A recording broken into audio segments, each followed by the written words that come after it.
Hey you guys, welcome back to my channel. Today I'm going to do a reaction to the Whatever podcast. If you guys don't know, that's this podcast. I forget the younger guy's name, but the older guy's name is Andrew Wilson, I think.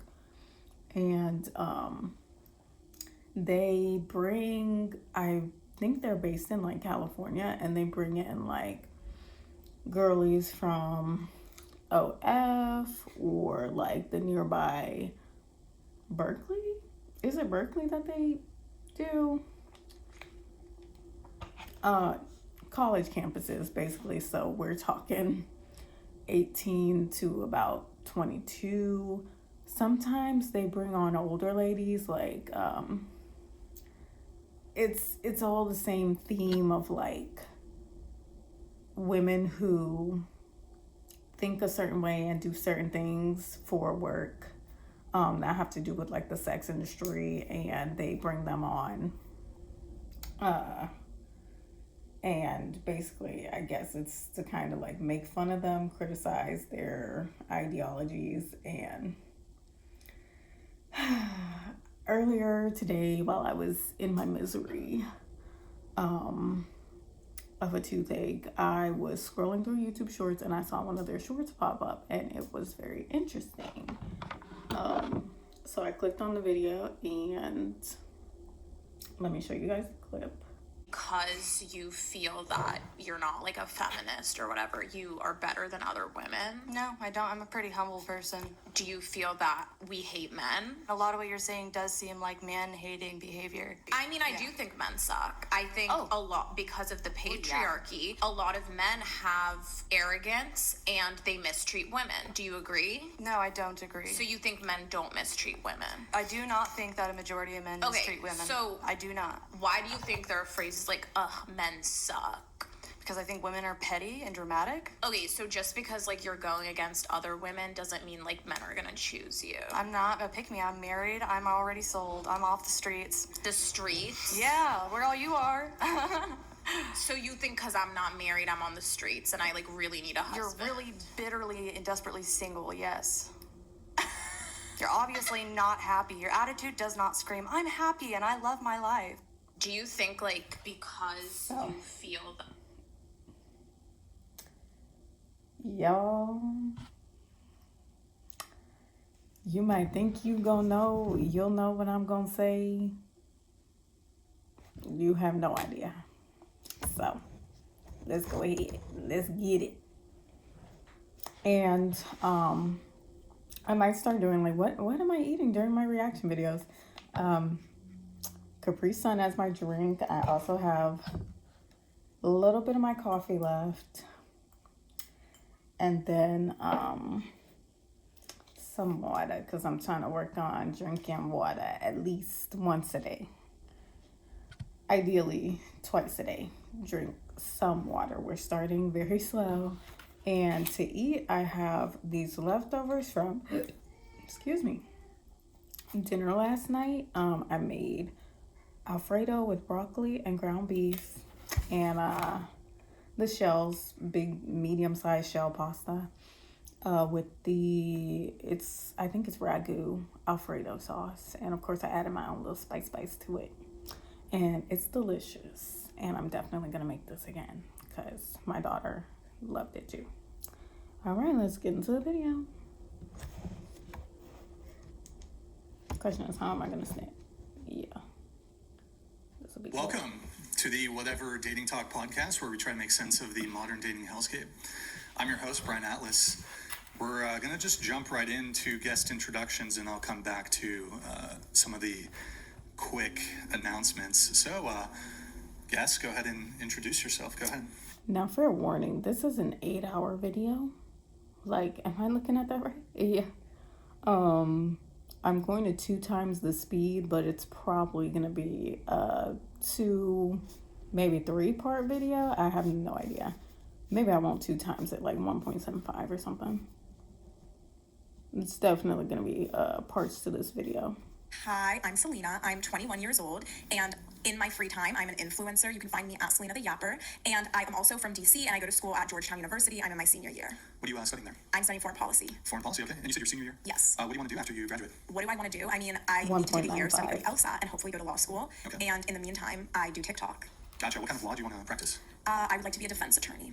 Criminal defense? Yeah. Gotcha. Okay. And yapper, what is, for those that don't know, what's a yapper? So a yapper is someone that talks a lot. Okay. And right. I would say on TikTok, I talk a lot. I talk about everything, pop culture, politics, dating, whatever I feel like talking about. All right, rock and roll. I'm sure we'll get into some of that during the show. What about you? Hi, my name is Celine. I'm 21, and right now I'm located in LA. I currently am in school for cosmetology. I've not attended like formal university yet, but I have plans to obviously go into cosmetology, do hair, makeup, nails, along with other, freelance modeling, and I make clothes, etc. Just stuff along that line. All right, and you said you're from LA? Yes. Gotcha. And any school? You said no school? I have not attended university yet. Gotcha. Are you planning to later? Or? I think it kind of depends on what path I'm going to take. When it comes to like fashion and cosmetology, I feel like if you have a good eye, you don't necessarily need the credentials to back it up as long as you can prove what you're talking about, what your vision is. And I think I'm pretty good at that. So if necessary, then yes, I will go to school. But if not, if I don't need to, then nope, just going to stick to cosmetology. Got it. Yeah, like with the creative fields like cosmetology, culinary school, art school, really if you have a solid portfolio, you're in there. Sometimes having the university on your resume is just like kind of for the I don't know, the business aspect of whatever you're getting into, but people, and if you want to start a business, people want to see your portfolio. They want to see what can you do. They don't necessarily care about like what kind of, did you go to university or not, What about you? I'm Grace. I go to UCSB. I'm studying zoology. I'm from Venice Beach, California. And I also work at the UCSB Rec Cen as an intramural soccer referee. So All right, do you play soccer? I do. I played my entire life. Gotcha. Age? I'm 19. And what do you, zoology, right? What do you want to do with that? I want to do animal conservation and try to help endangered species not be endangered anymore. Gotcha. Sophomore? Yeah, I'm a sophomore. Okay. What about you? Hello, I'm Natalie. My artist name is Morena La Chingona. I'm 27. I'm from San Diego. I went to SDSU, and I'm in the music industry. I'm a music artist. I'm also in the cannabis industry. All right. What did you study at SDSU? Hospitality. Hospitality. Have you worked in hospitality at all? Or? Well, I do events with cannabis, so Events, yeah, gotcha. it goes together. Gotcha. And you're a singer? I'm a rapper. Rapper. Okay. Well, in that case, A Spanish rapper. Let's hear something. Can we get Yo soy la morena, me dicen la más bella. Todos me quieren y las mujeres son más bellas. Hago lo que quiero y todo se calienta. Right. I'm gonna say like do not you dare come on a social media platform and say that you are with any of these like shows or podcasts, 20 V1s and the dating shows when they ask, what do you do? And then somebody answers, I'm a singer, I'm a songwriter. That you better be ready to sing, or be like, I'm a dancer. You better be ready to dance. Come on, have something ready. I hate when people stand there and they be like, I need a beat, or Come on, that's not gonna get you far in the music industry. Performing, and you can't perform in front of like what do it be, like 30 people or so?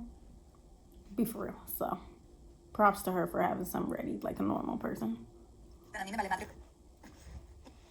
Bella, todos me quieren y las mujeres son más bellas. Hago lo que quiero y todo se calienta. A mí me vale madre, les mando a la verga. Nice. Okay. Rock and roll. Spanish, a little English, but more in Spanish. Sweet. What about you? I'm Essie. I'm 26. I am an influencer and OnlyFans creator, and I'm from good old Indiana. And I did not go to college, just high school. Gotcha. How long have you been? And you live in Los Angeles, you said. How long have you been in LA for?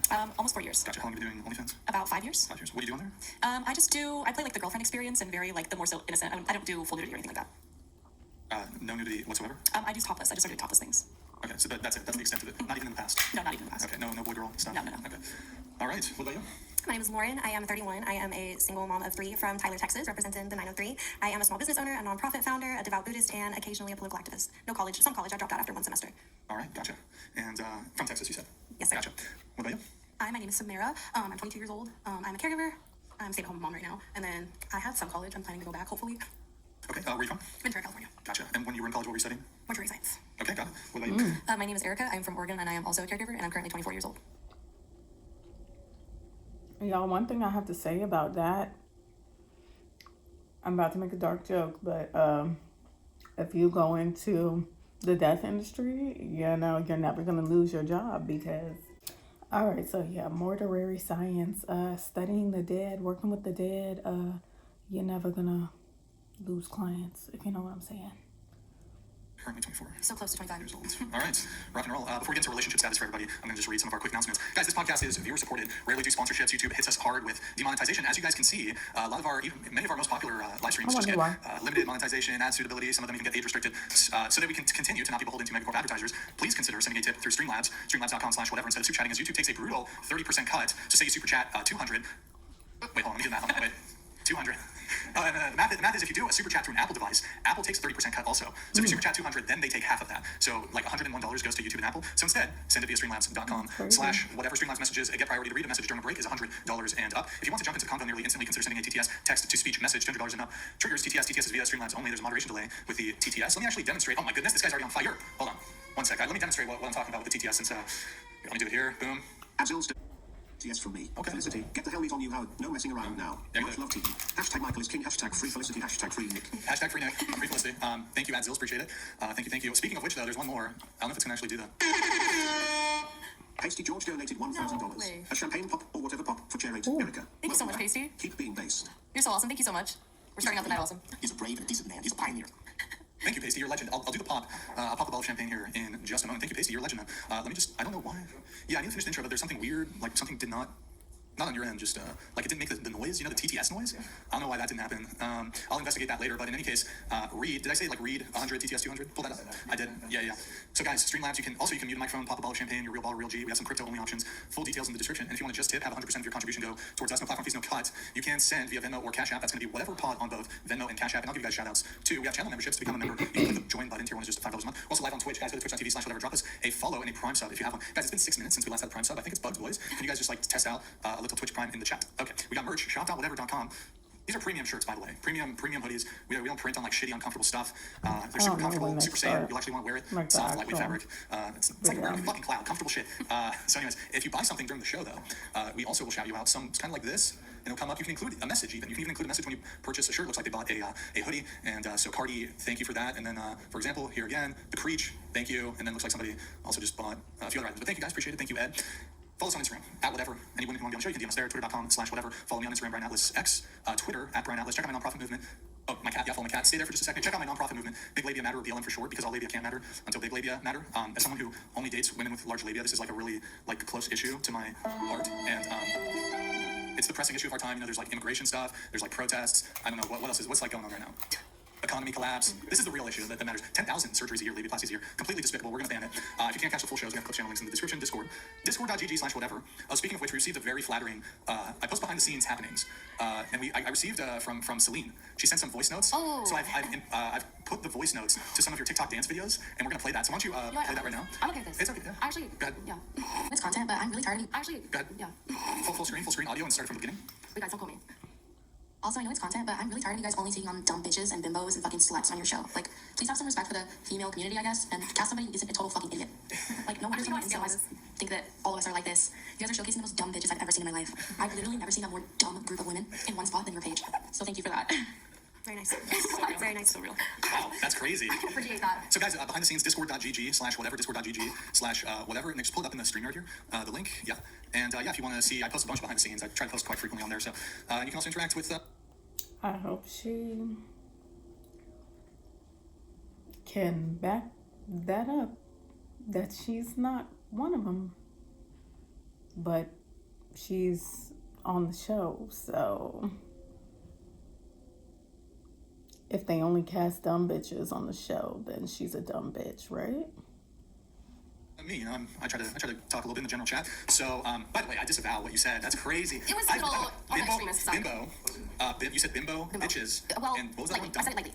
I've never referred to any of my guests as stupid or dumb or Well, they're not here. bimbos or They're not here bitches. today. I don't think you have to refer to them. I think that everybody knows about you referring to them as that. Well, hey, you guys are some real misogynists here. It was only a I second would review. I can't stand when people be like,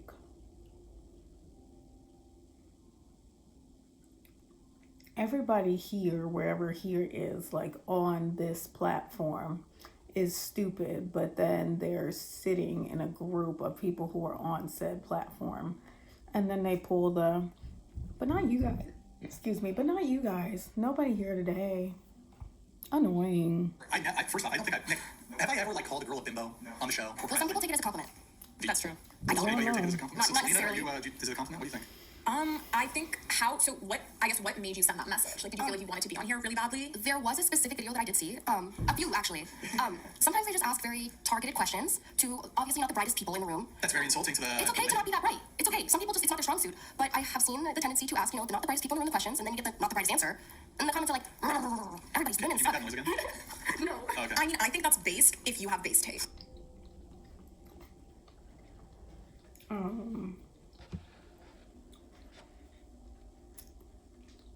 It's not necessarily that the women on the panel that particular day are stupid or what have you.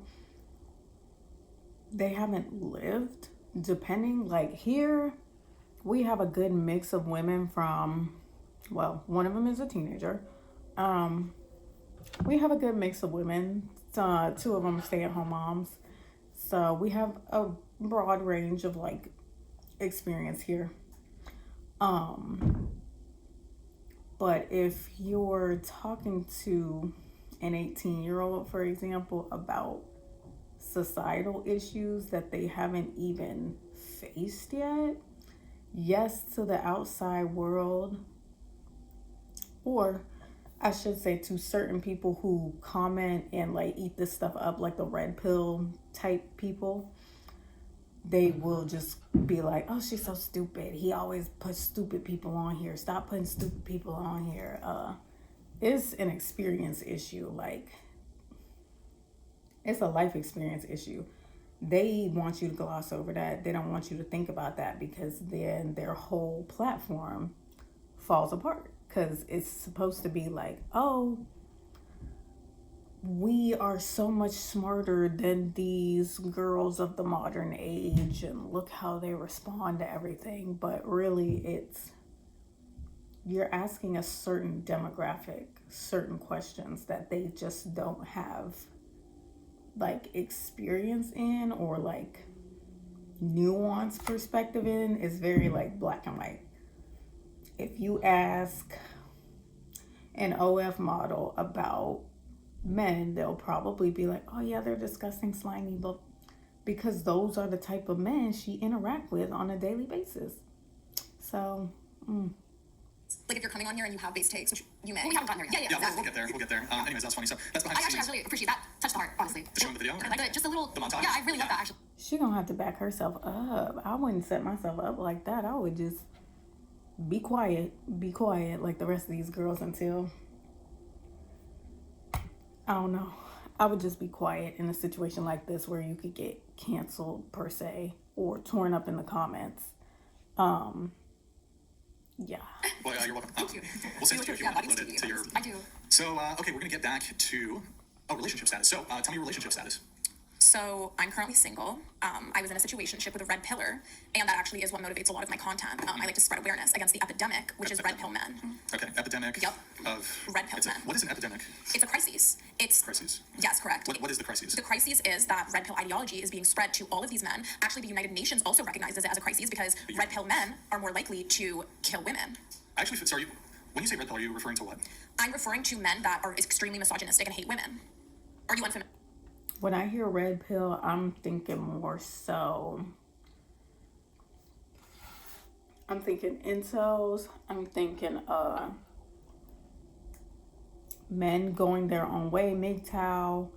I'm thinking about Andrew Tate followers and the men who make a lot of money and a living off of selling courses to vulnerable men.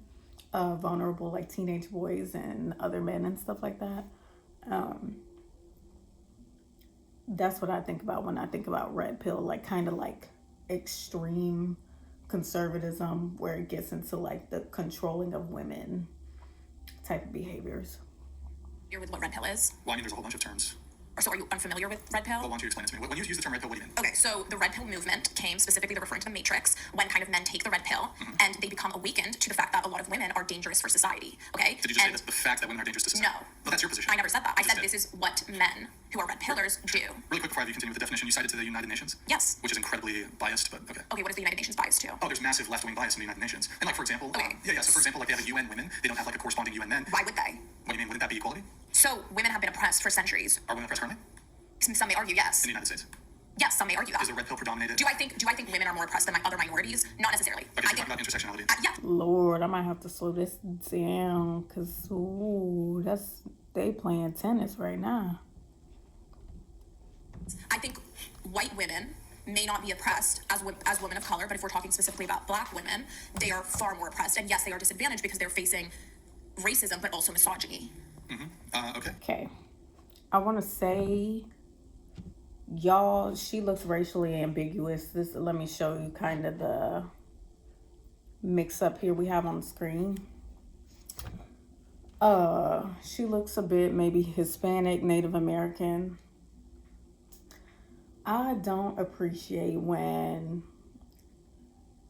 these types of women go out and they start speaking for black women. I really can't stand that. It's like, girl, me personally, I don't need you going to bat for me. I don't need you defending me. I can defend myself in this world. Like, I don't need you to keep telling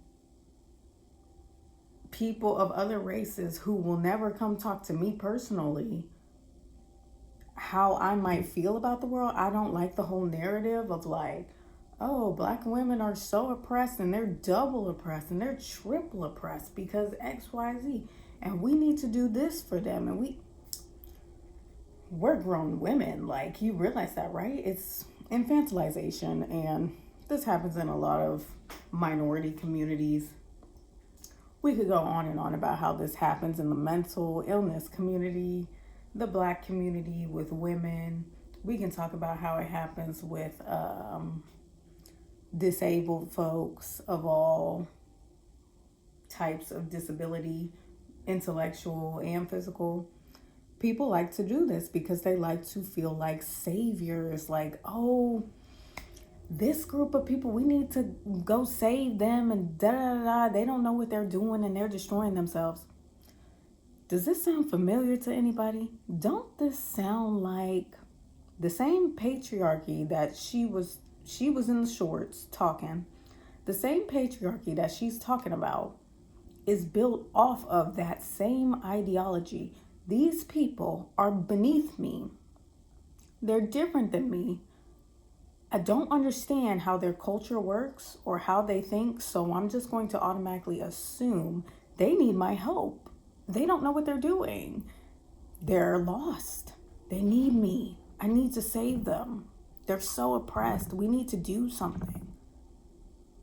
Is this not the same mentality that led to the whole creation of whiteness in the first place eventually in history, in world history? So you need to be careful when you go to extremes like this. You can't find a middle ground nowhere. You want to go to bat for a side. The further you go to the other side, it's like a circle, right? You might start here, and this is like extreme feminism. The further extreme you go, you're actually going around the circle. And you're going to hit red pill ideology. Of course, it's under the surface, or white supremacy, male supremacy, whatever you want to call it. You're going to hit it because you went too far. So I don't like that. And it's kind of like, what, I don't want to be one of those people, but what credentials do you have? Like, is your credentials like YouTube University? She says she wants to study law. I mean, law and politics there can be an argument made that they kind of affect each other, but I don't want to get into that. I don't know enough to get into all that. But yeah, I don't appreciate that.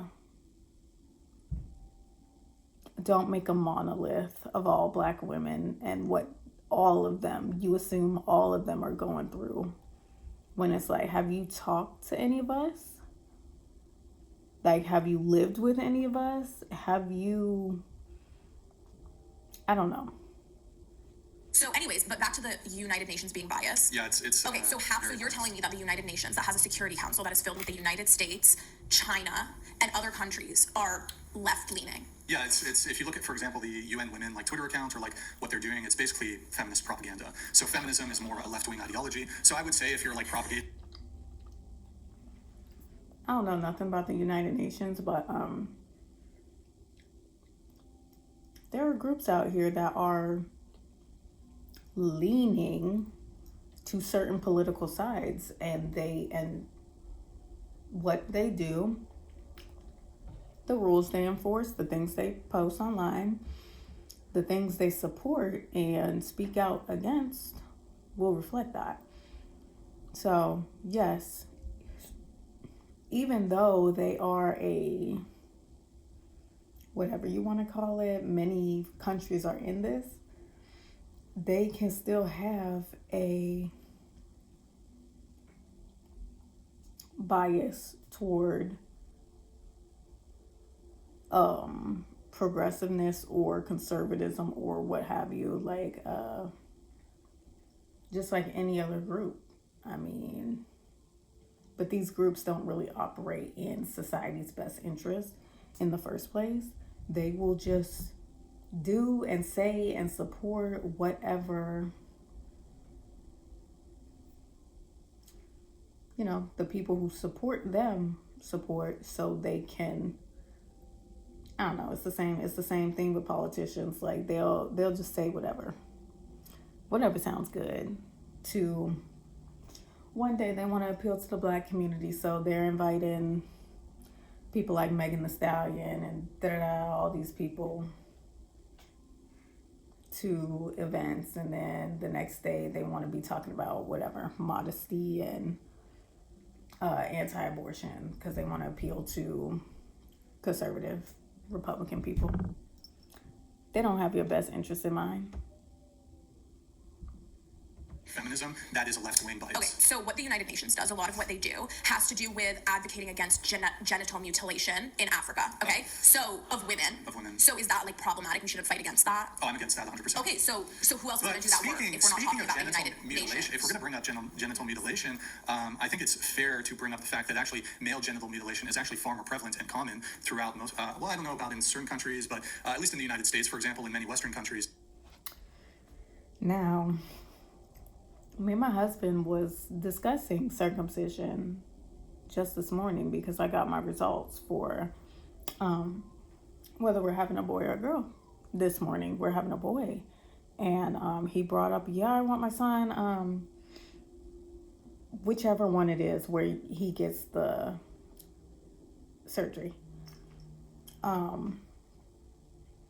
And my instinct was to be like, no, like, you cutting up a baby's privates. Like, I'm not really into that.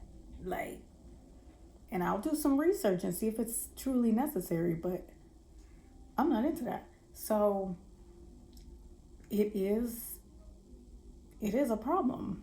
And here in America, it's been completely normalized, but it is kind of the same thing. It's just within a different context. Where over in Africa, where they do this, they're snatching girls up at absurd ages. They're snatching girls up. Sometimes this is not in a medical setting. It's not for medical reasons. It is for cultural reasons to please men. I believe that genital mutilation in Africa, where it's practiced the most, is about like trying to stunt a little girl's progression into womanhood and feeling, so she will stay a virgin because she can't feel anything until she gets married, and disgusting things for male pleasure. Whereas here in America, you can easily, it's framed as it's for health reasons. Like, It's for preventing infections. Like it's a hygiene issue over here, and an issue that's supposedly supposed to prevent the boy from like being in pain later on and having issues, versus genital mutilation in Africa against little girls is purposeless. It is all pain for the little girl and all pleasure for the men of that society. So that's pretty much that difference. You're still cutting up a child at the end of the day. Cutting up a baby, cutting up a 5-year-old, cutting up a 16-year-old, that's a child. So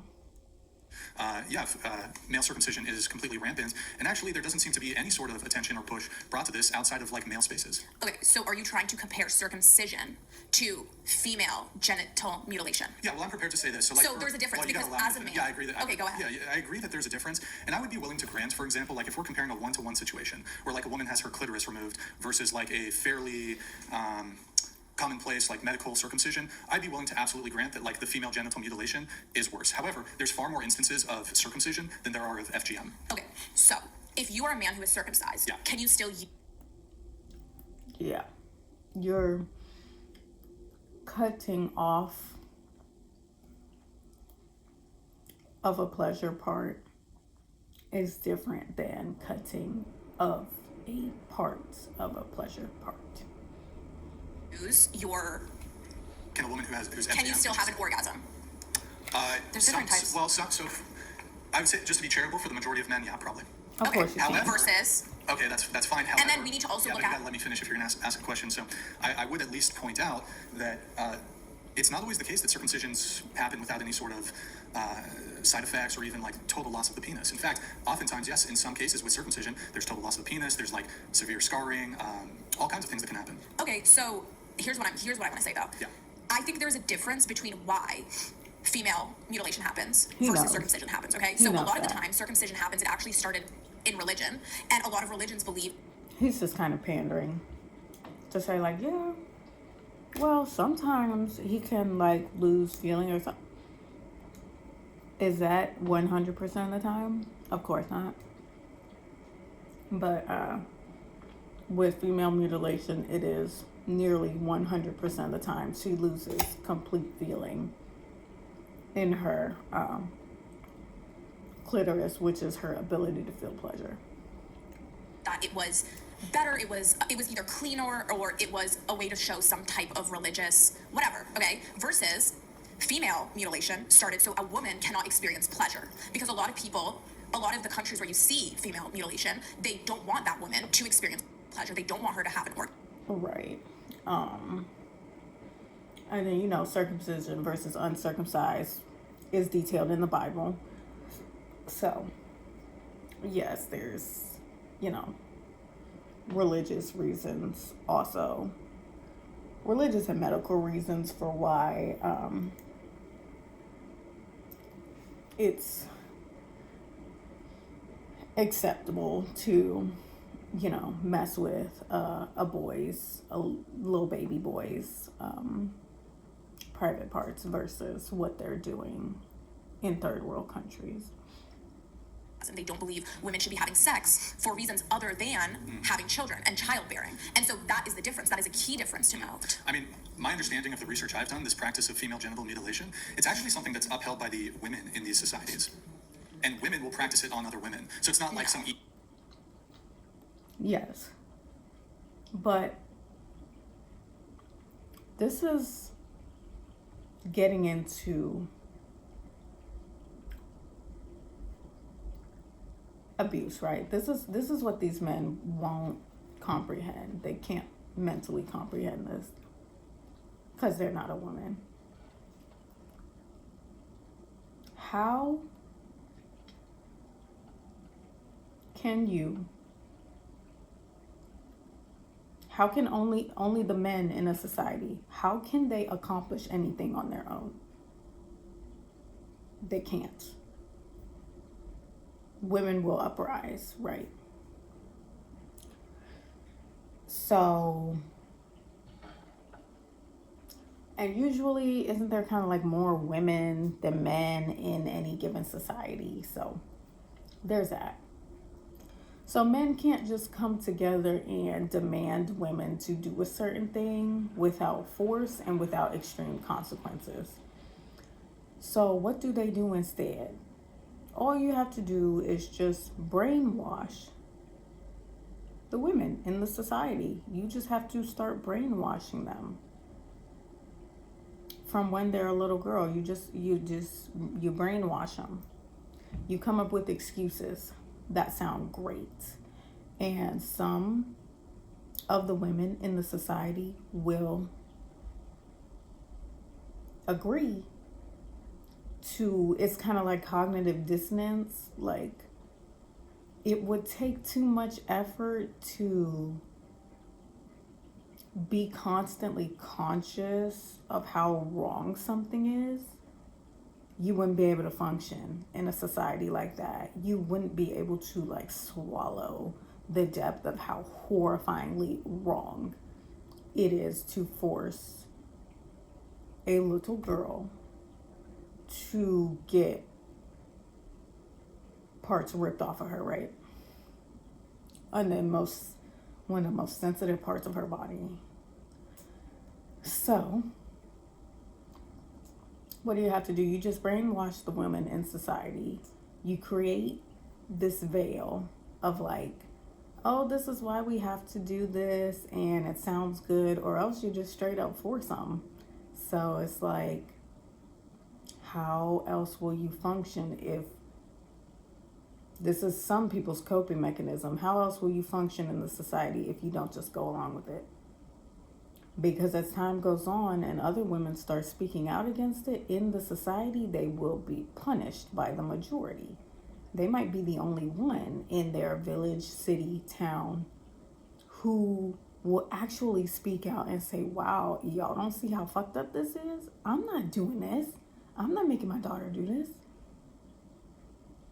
What can you do? You want a whole town, a whole city, a whole village ganging up on you? Your only choice will be to, I guess, escape. That's what's going on here. It's a sphere. Like, they're in a sphere. Every culture that does this is in their own little sphere. And it's like,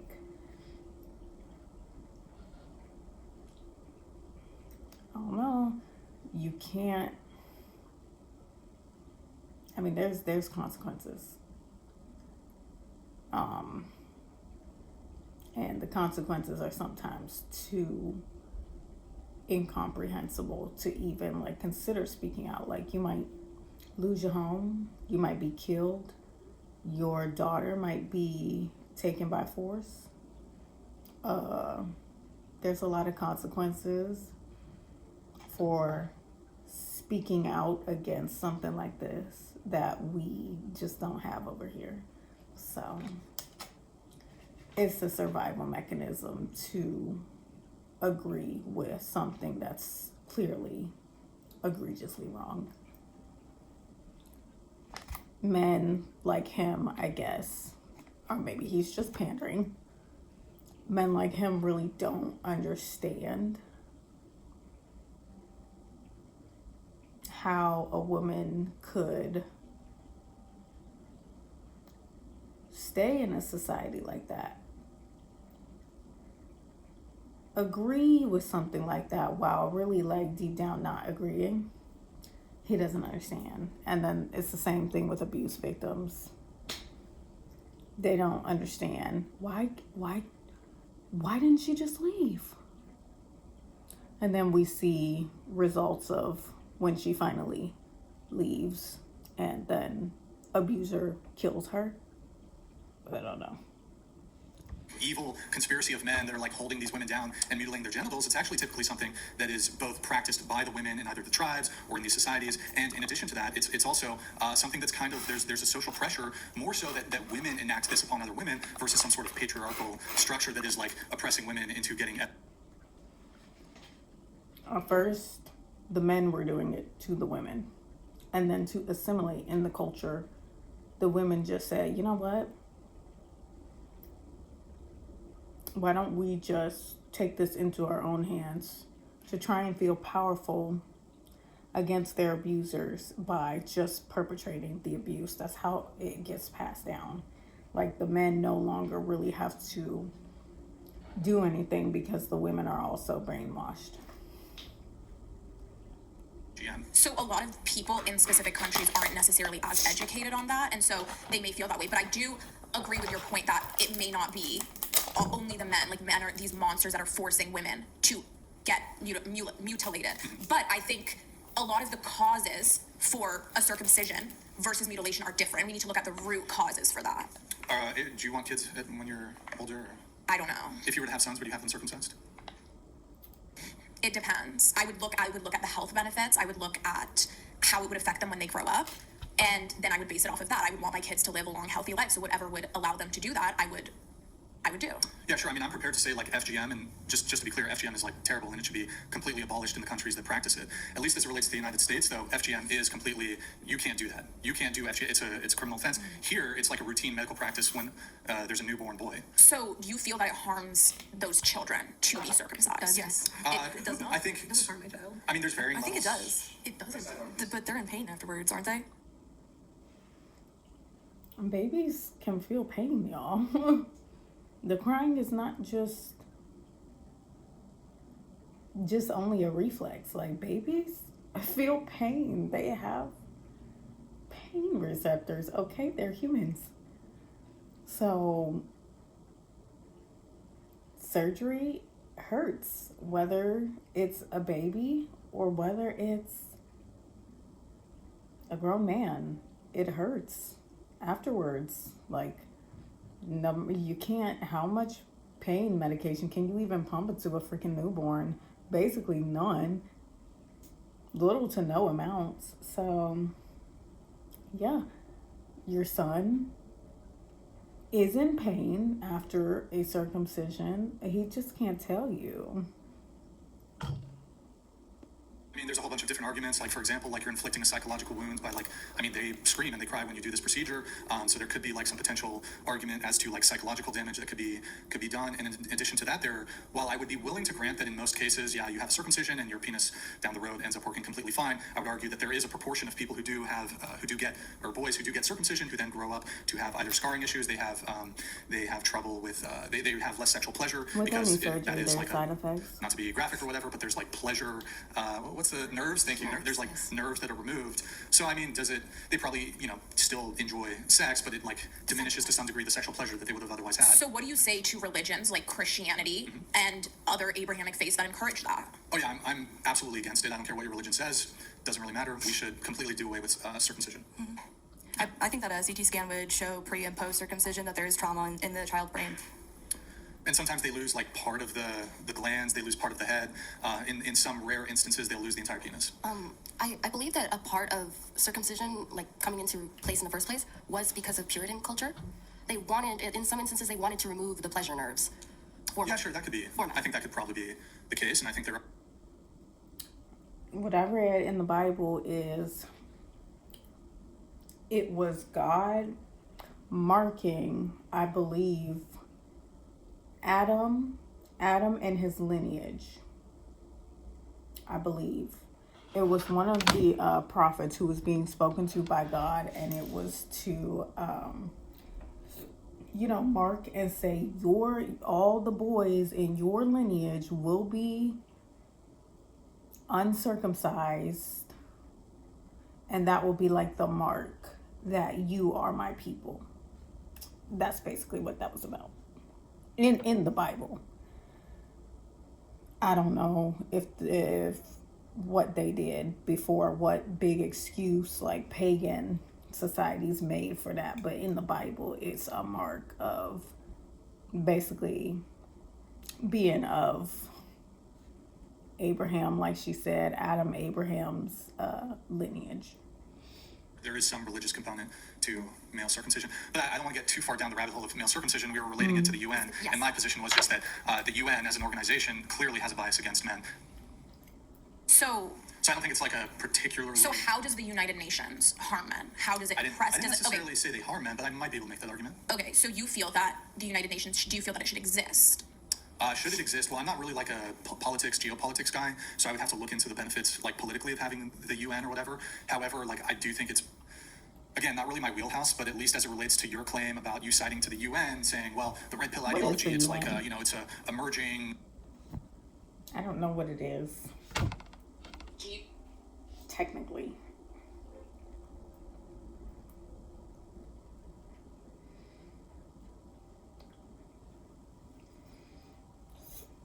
Okay, the United Nations is an intergovernmental organization established in 1945 to promote international peace and security, cooperation, and human rights. It's the world's only universal global organization providing a forum for countries to balance national interests with global interests. The UN's work includes conflict resolution, peacekeeping, disaster relief, education, and advancing women's rights. Well, I mean,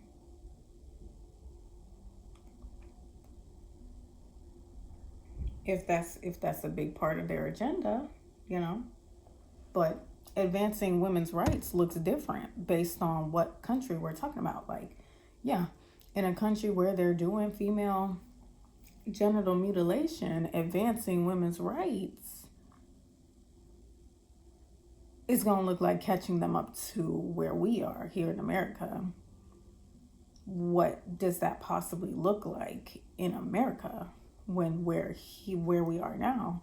What does advancing women's rights look like in a country like ours? I don't have the answer to that question. So you could argue that here, in the context of America, the United Nations is doing work that is left-leaning. Yeah, but... No, I don't want to put words in your mouth, but there's this argument that the red pill is emerging terrorist threat to the United States, dangerous threat, and I think it's completely overstated. So do you feel that you yourself are a red pillar? What? You'll have to define red pill. Well, if you are, can you define what you believe in? Well, it depends. People have different definitions of it. Okay, so what is your personal definition? Well, first I would start off by saying, and I know you don't like this categorization or label either, I would say I definitely lean conservative. And I know in your notes you say you don't like conservatives. Yeah. But as it relates to the red pill, there's all kinds of really, there's really extreme stuff where you're getting into, basically, as it relates to some people... To me, red pill is a little bit past conservatism. It's a little bit past extreme conservatism, to me. You can be red pilled on veganism. So okay, but let's I want to make sure we're being precise about the terms here. So when I think of red pill, you mentioned the Matrix. Yes. I think that's a fair characterization. Okay. So I think taking the red pill, I guess spoiler for the Matrix movie. So to take the red pill means you're pulling away the woke what's up. the term? When Neo was plugged the wool over in, your eyes. y'all. You're basically seeing the truth of the world. And there's a lot of... When I tell you, the first time I tried to watch the movie legitimately, the whole thing, not just vague random snippets from when I was little, and my parents were watching it, I was with my husband. I saw that it was so early in the movie too. The scene where Neo wakes up and he's in the pod and he got that tube down his throat. Yo, that shit creeped me out. I can't watch this when he pulling the tube out his throat. Oh, I can't. Lord, please, if I ever have to go into a surgery that deep ever, God forbid, do not wake me up. Don't let me wake up with that tube in my mouth. Are you crazy? Take that shit out before I wake up. Come on. Put me on the mask. Don't have that tube down my throat when I wake up, because I swear. propaganda. And I think it'd be fair to say there's propaganda on both sides. Perhaps there's Republican, conservative propaganda, and there's leftist, liberal, Democrat propaganda. And then there's the truth. And so I believe in the red pill, it's just the truth. So, and if those truths tend to be uncomfortable, we accept that regardless. So that's his definition, but this is a social like urban dictionary term, so everybody got a different definition, so you can't really come to a consensus on this. So I would acknowledge, like, in the That may sense that be- I've taken the That may be where it started, just like feminism. That may be where it started, just a search for the truth. But look where it's gone now. It's gone in a whole bunch of very extreme ideologies, extreme backwards thinking. Yeah. pill. I believe in truth over discomfort. But, like, if there's like a specific red pill ideology, It's like, like who you, for defines the example, truth? Andrew Tate, some people would label. There's no defining truth on this planet except for the Bible. There's no defining truth. Religion covers that. Like, religion is the search for the truth, like how you're supposed to live, rules that you live by, blah blah blah. So how the world is supposed to work.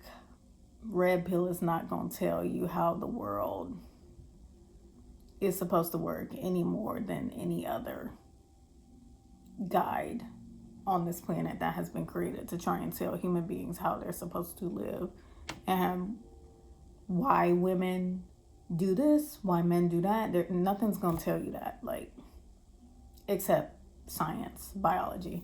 That's the only reliable determination. Evolution. Him as red pill, and Okay. he's like believes in polygamy, and he believes. I'm trying to think like a good example I could give as it relates to Andrew Tate. What's a Andrew Tate red pill argument?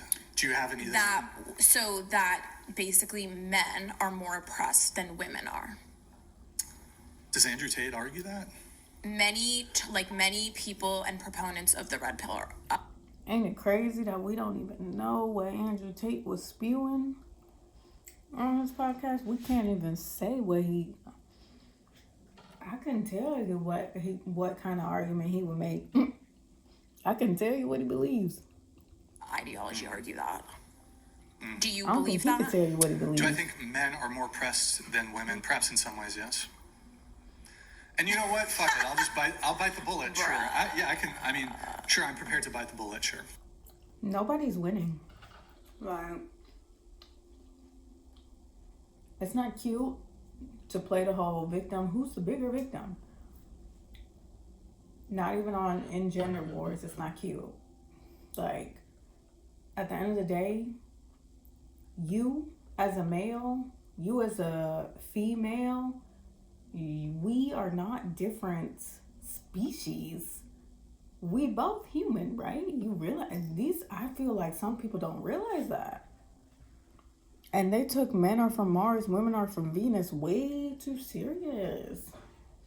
So we're not different species. We're both human beings. Yeah, I hope everyone would know that. And at the end of the day, it's human nature for certain groups to have certain things that they struggle with that other groups do not struggle with, and vice versa. The whole argument are women or men more oppressed is a waste of time argument. You could find 5 situations, very situational incidences where men are more oppressed than women. And you could find 5 situational occurrences where women are more oppressed than men. Easily, if you just sit and think about it. So that it's a waste. The argument is a waste. Okay, so then tell me more. It's Tell me the more about victim that. Olympics. Yeah. So, and I think first off, it's a bit geographical related, but at least in the United States, I'd be prepared to forward this argument. Or, I mean, this would actually apply to almost all nations. almost all states. So throughout I don't know what he mean by nations. We just looked up the definition of the United Nations. That's the countries. So let's wait a second now, because isn't there a country where it's like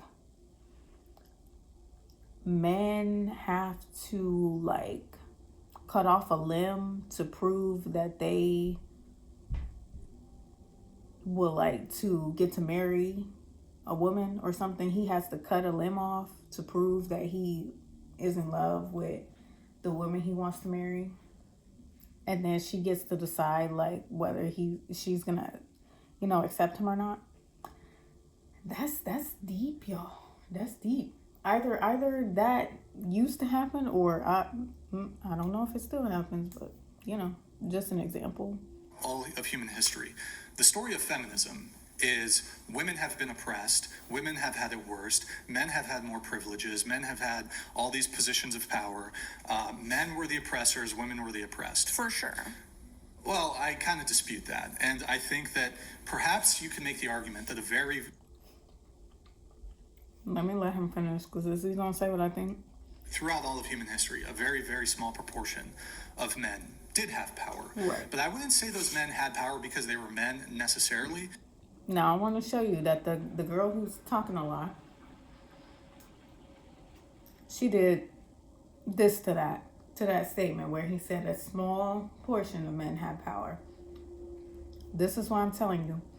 How are you sitting there trying to defend black women,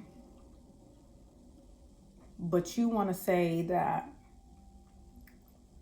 all men throughout all of history always had power?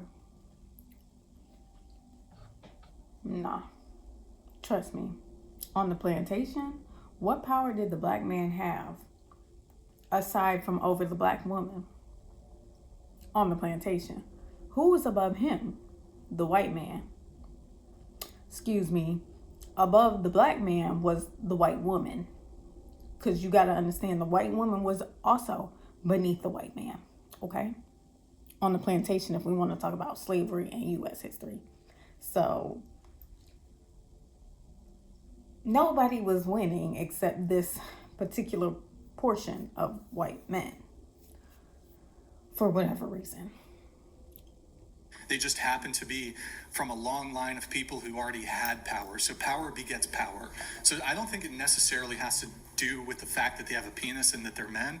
This seems to be quite a bit of an oversimplification of really like complex power structures that exist in society.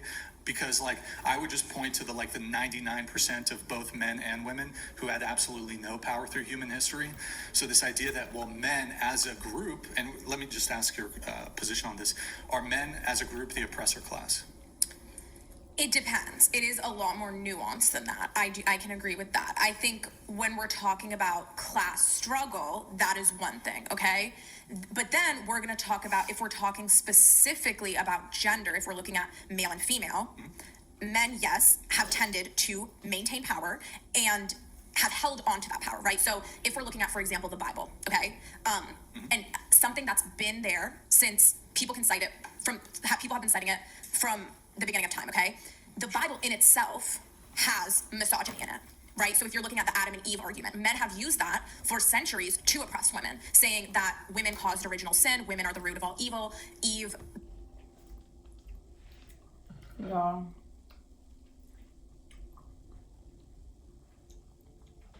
I'm not going to characterize and say this woman probably hasn't read not one complete book of the Bible, but if you want to be Satanish and try to twist the Bible without wanting to cite or know what it says in this way,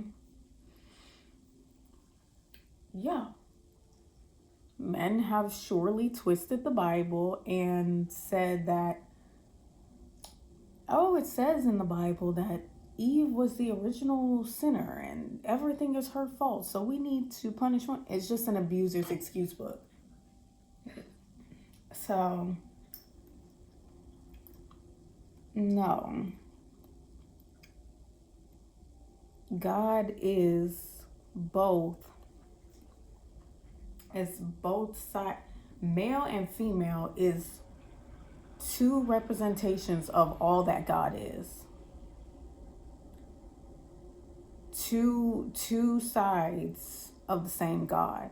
All the qualities that makes a woman, all her softness, the femininity, gentleness, ability to bear life, that reflects God. Everything that makes a man, his hardworkingness, the ambition, the chaos sometimes, the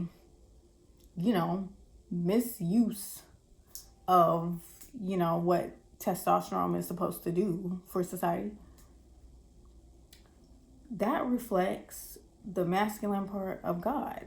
If you even want to call it male, masculine, and feminine, it's not really. It's just God and his qualities in two separate parts of the same being. So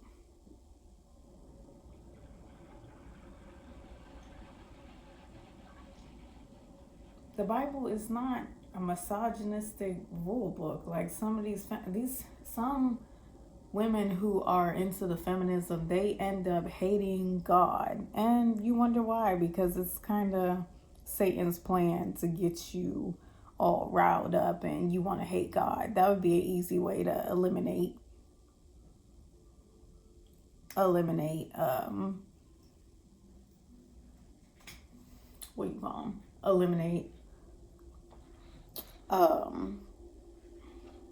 or gain another follower from God. You know what I mean?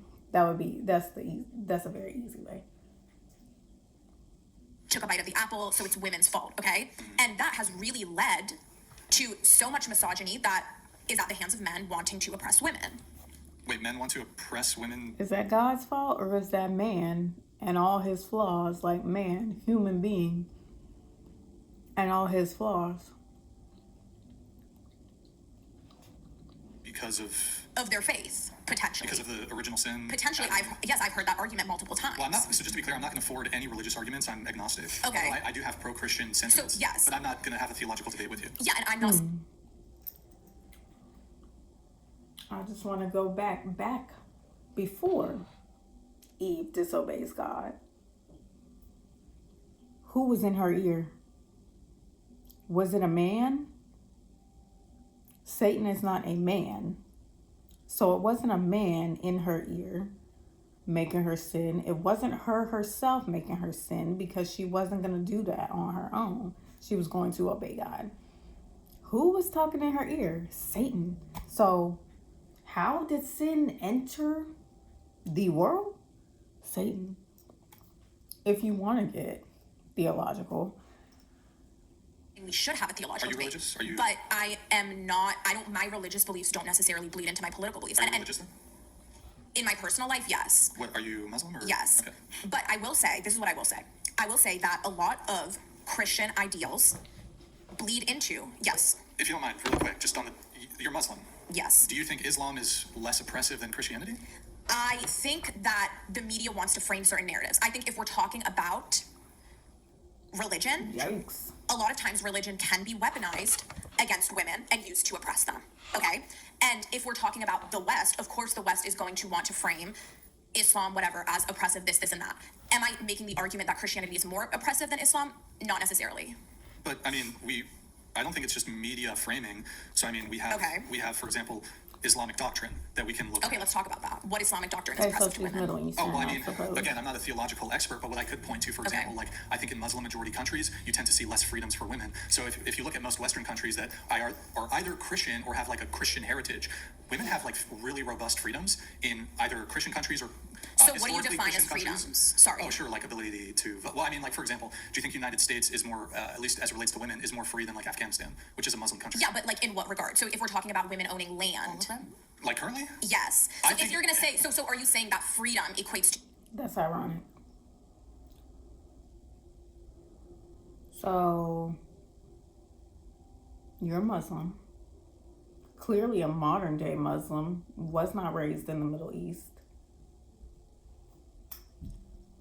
You're Muslim, and you're worried about female genital mutilation in Africa and black women being oppressed in America. But I ain't haven't heard nothing about defending her hijabi sisters and all the mess that they be going through in countries such as Afghanistan. Horrible, terrible situations where women have been murdered just for showing their hair or refusing to wear the hijab. Women get snatched up and raped, and political leaders saying that rape is okay, and what's going on? It's just the cognitive dissonance. Like, don't cherry pick what group you want to be a feminist for or you want to fight for women's rights for, but you won't even support your own. That's weird to me. Or she's not even acknowledging this. Everybody knows this. I know this, and I barely watch the news. We've all seen on the news these horrible situations women are going through in the Middle East. Being forced to wear the niqab, not by choice, written in the laws. But she's pretending she doesn't know what he's talking about. Because you want to have the cognitive dissonance now. You wanted to diss Christianity, but now it's turned on you and the Quran.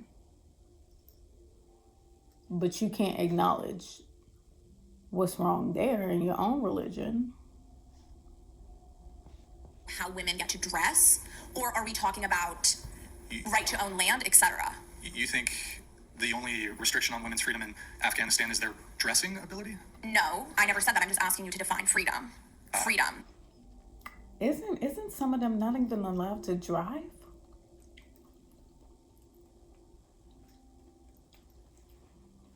Don't some of them have to like agree to multiple wives?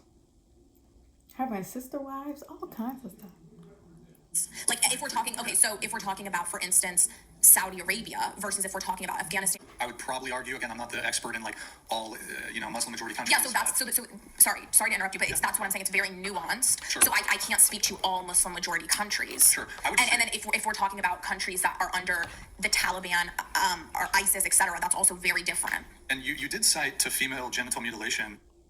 Not even in the Middle East, but African Muslim countries. What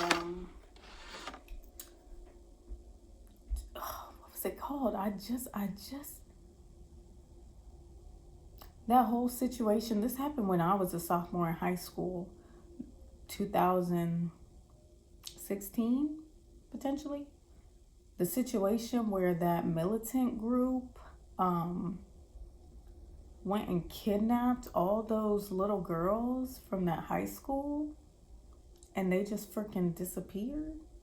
And it was all over the news for a little while, but did anybody find those girls from that high school that they kidnapped in the middle of the night? That was in a Muslim country. You are aware that FGM is typically practiced, not exclusively, but it is more so practiced in Muslim majority countries than in Western Christian countries? Yes. Okay.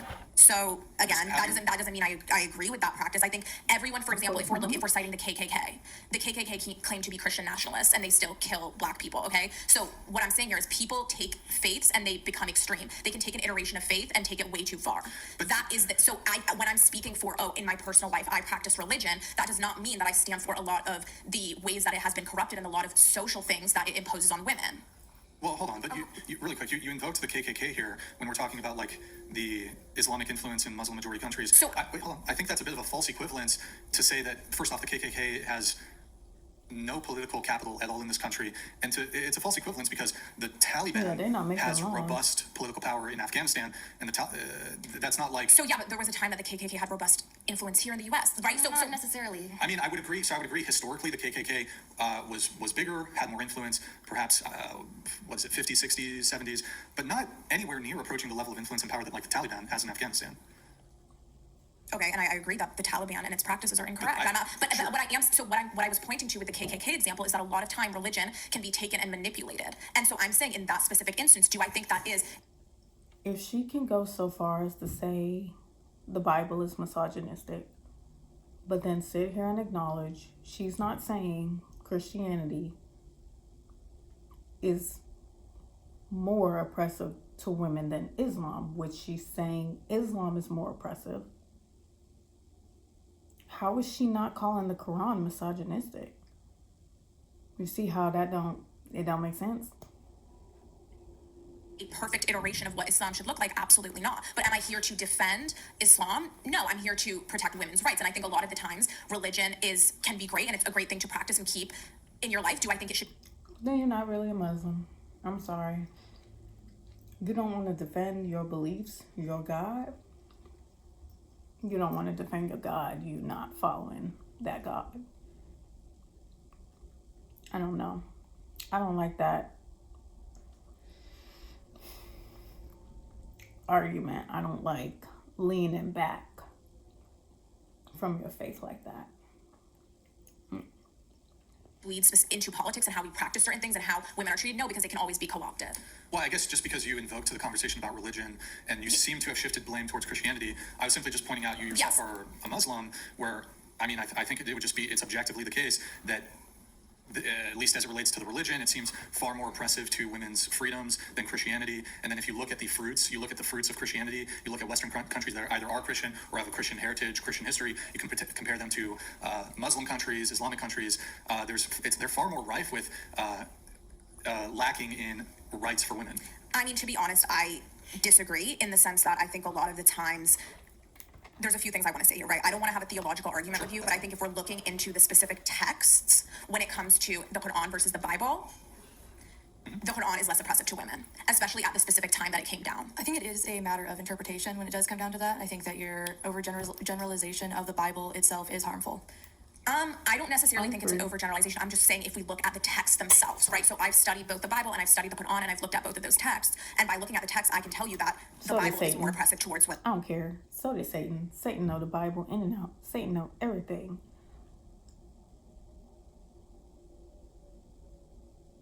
Satan could quote every line of the Bible. Studying the Bible means nothing. People study the Bible and then say they became an atheist from studying the Bible. And especially at the time that it came down and the practices that were imposed on the women that were there, okay? I think you are just experiencing selective exposure. No, I'm telling you that I read the text. It's not in a sense selective exposure, but what I will say is that the way that those religions It's are your practiced and people have interpretation. taken them and people have grappled with them and what people have extracted from them and began to practice is very different than what's written in the text itself. Those are fringe or That's just extremist mad groups that the because it was about entire, white the men. entire community should not be defined or labeled by. In her Okay, opinion. I agree.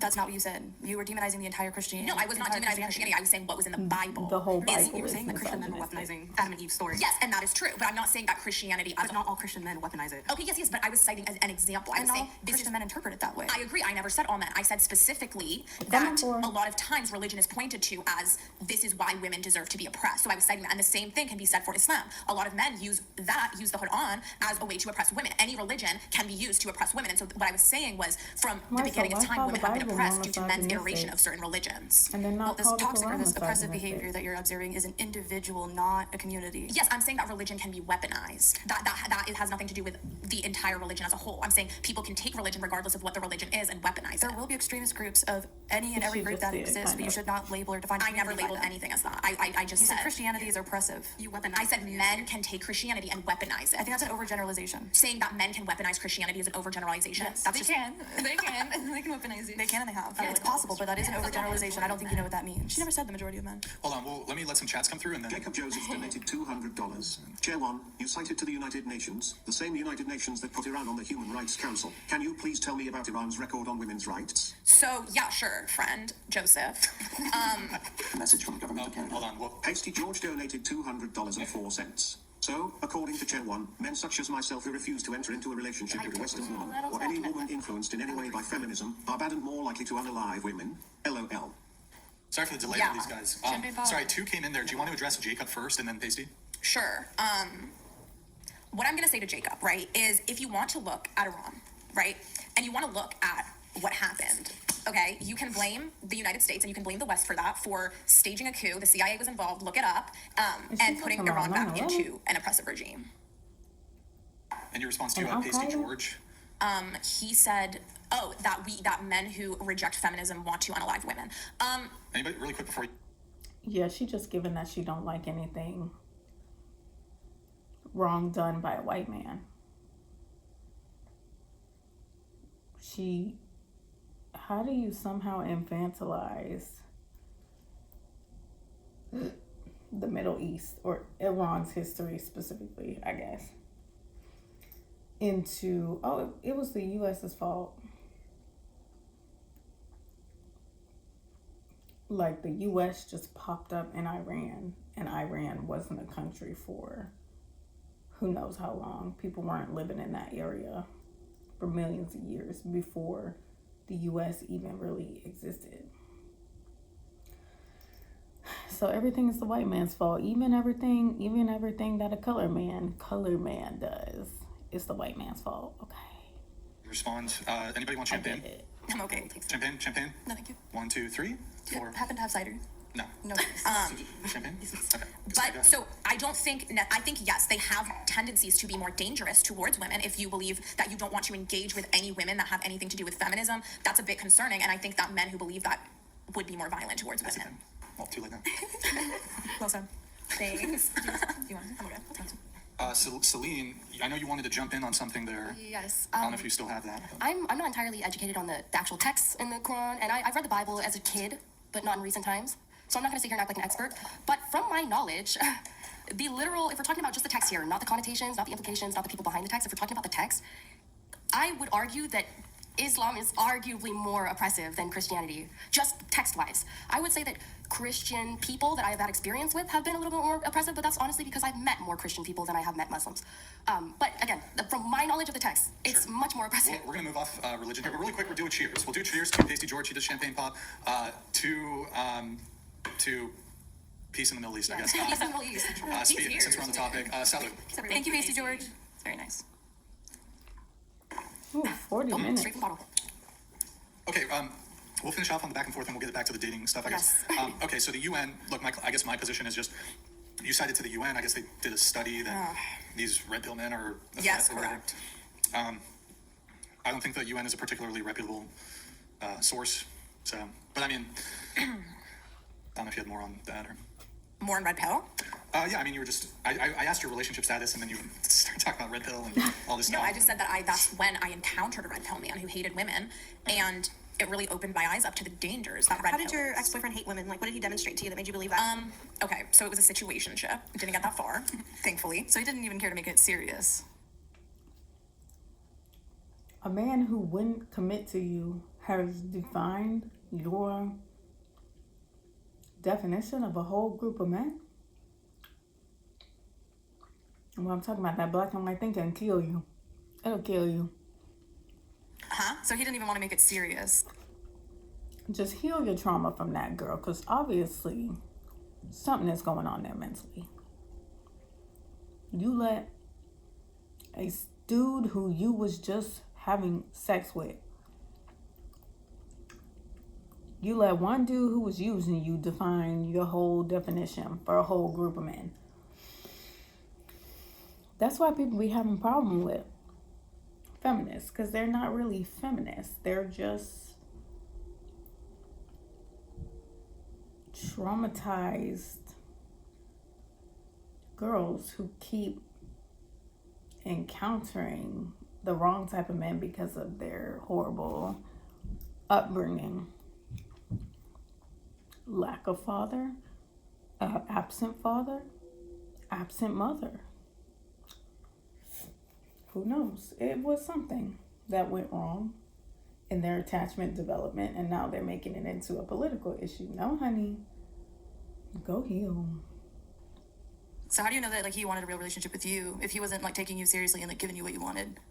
Like you obviously weren't getting what you wanted out of the red pill guy, so you dipped on him. What do you think about him? Sorry, I'm just gonna address what you said first, which is how did I know? I think I kind of began to understand that he was red pill when he started saying that statistically, women cheat more than men do.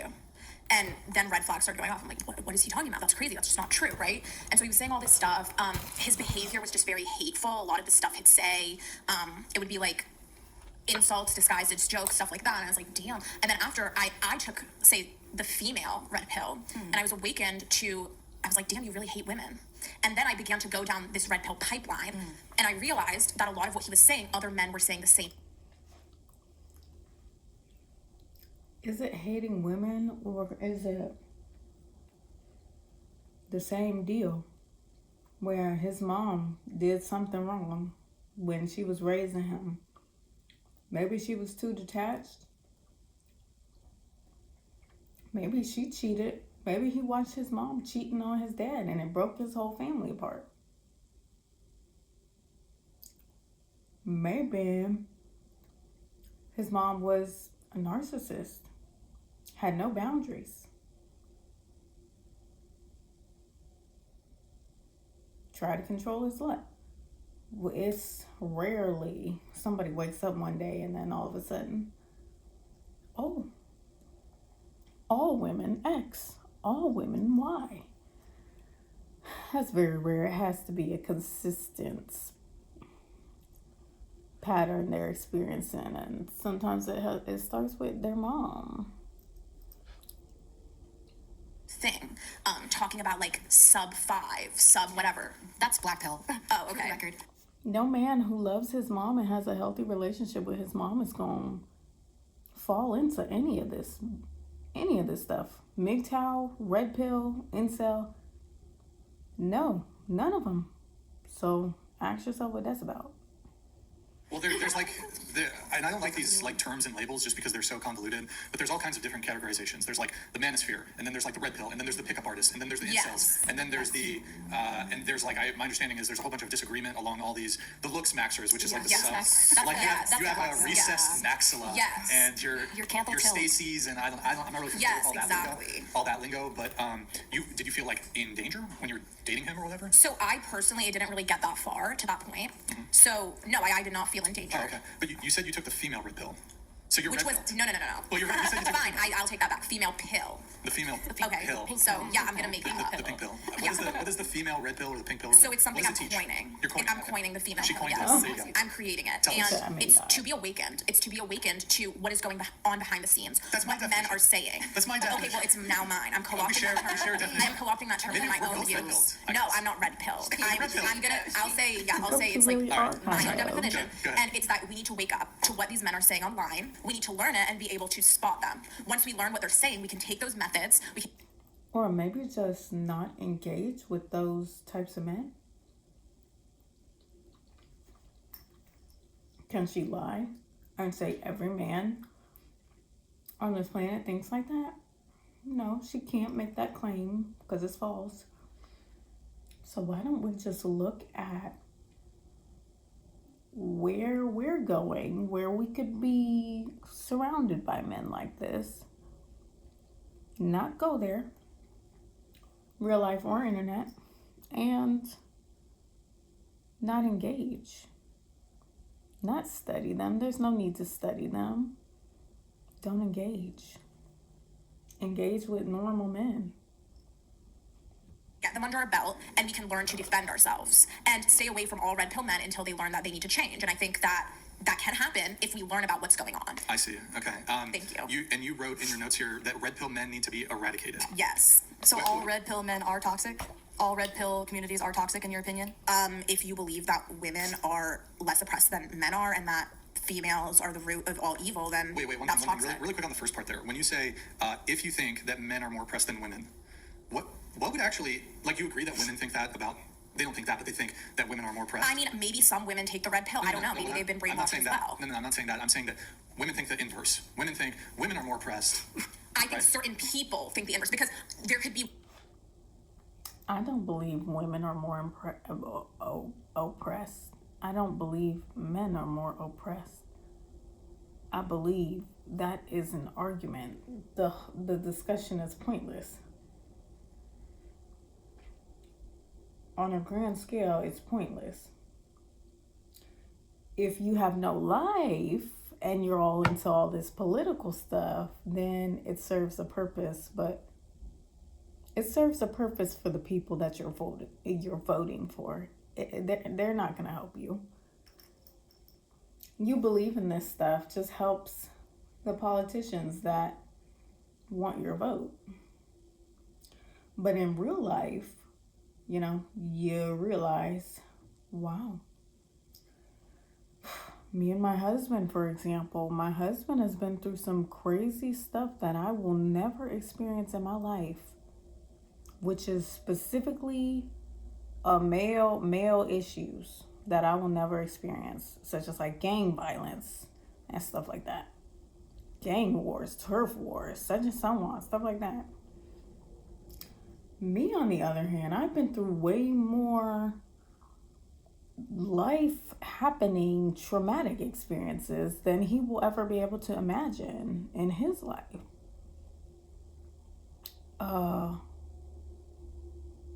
Do I sit here and say, wow, like my stuff that I went through is more like devastating than whatever he went through, even though I don't understand it and I never will understand the effect?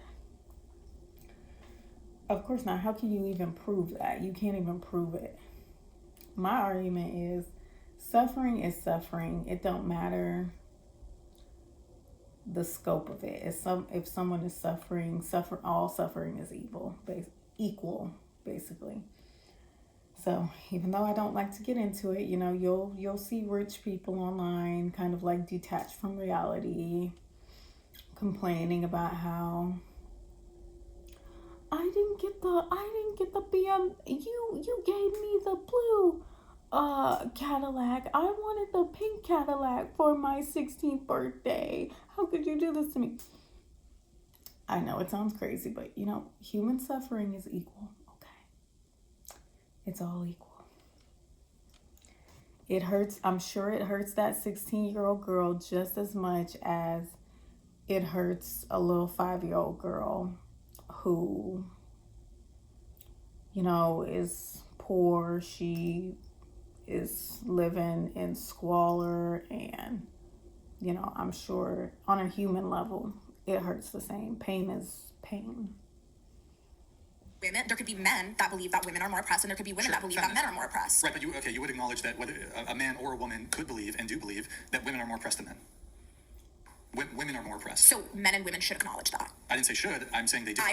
Okay, sorry. Could you repeat what you said? So do you acknowledge that there are women and men, I would categorize them as feminists, who do believe that women are more oppressed than men? Yes, correct. Right, do you believe that? Yes. Yes. So I'm trying to understand then what would actually be wrong if somebody thought differently than you and did think that men were more oppressed? Because that's basically the mirror of your belief.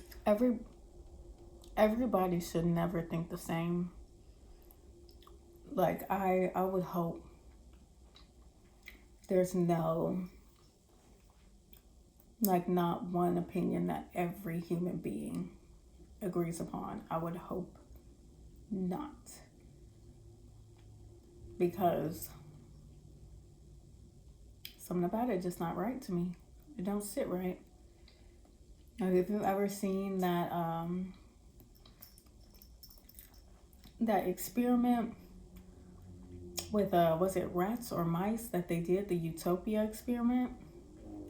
Go look that up. Those results were shocking, where you gave all the rodents got the same access to partners, same access to food, just pure utopia, and it went off the rails because it's not right. It's not right. Something about it. something about it's not right. So I would hope there's nothing, never, ever, that all of humanity would ever agree on. Okay. If your belief isn't wrong, why would it be wrong for men to think, or even women to think, that men have it worse or that men are more oppressed? So I'm just saying, like, factually, right? If someone's believing something that's factually incorrect, can't I feel prove bad for them. that. I believe that they deserve to get educated. How do we measure suffering? So are we talking about oppression here? How do we measure? Yeah, how So would we I would look at it systematically. Right, you can't I measure would look at suffering, systematically, bro. right, over the years, what have been the systems in place? What have been the rules? What have been the regulations? What have been the laws? And then once we Yeah, measuring suffering. Great idea. Who's suffering more and who's suffering less, and how do we determine that? Doesn't that kind of get into genocides, racism, trying to quantify human suffering? Just not a good idea.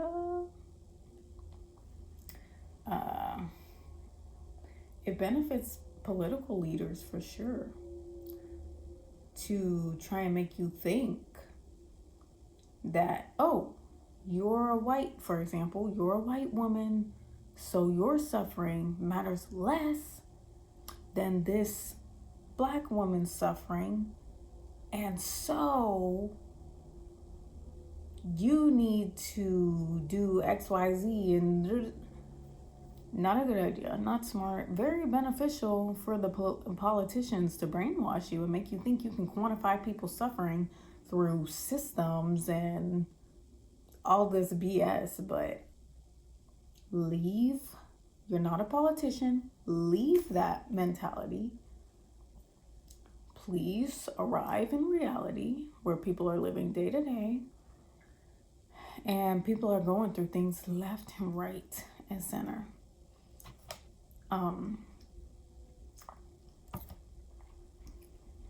at all of those systems, we can then come to a conclusion, right? So if we're looking at all of the systems where women couldn't vote, women couldn't have their own credit cards, they couldn't buy certain things, they needed men, right? That's what we. You can't prove how much that hurt every individual woman. Because it's pain, it's emotion. There's no numbers on that.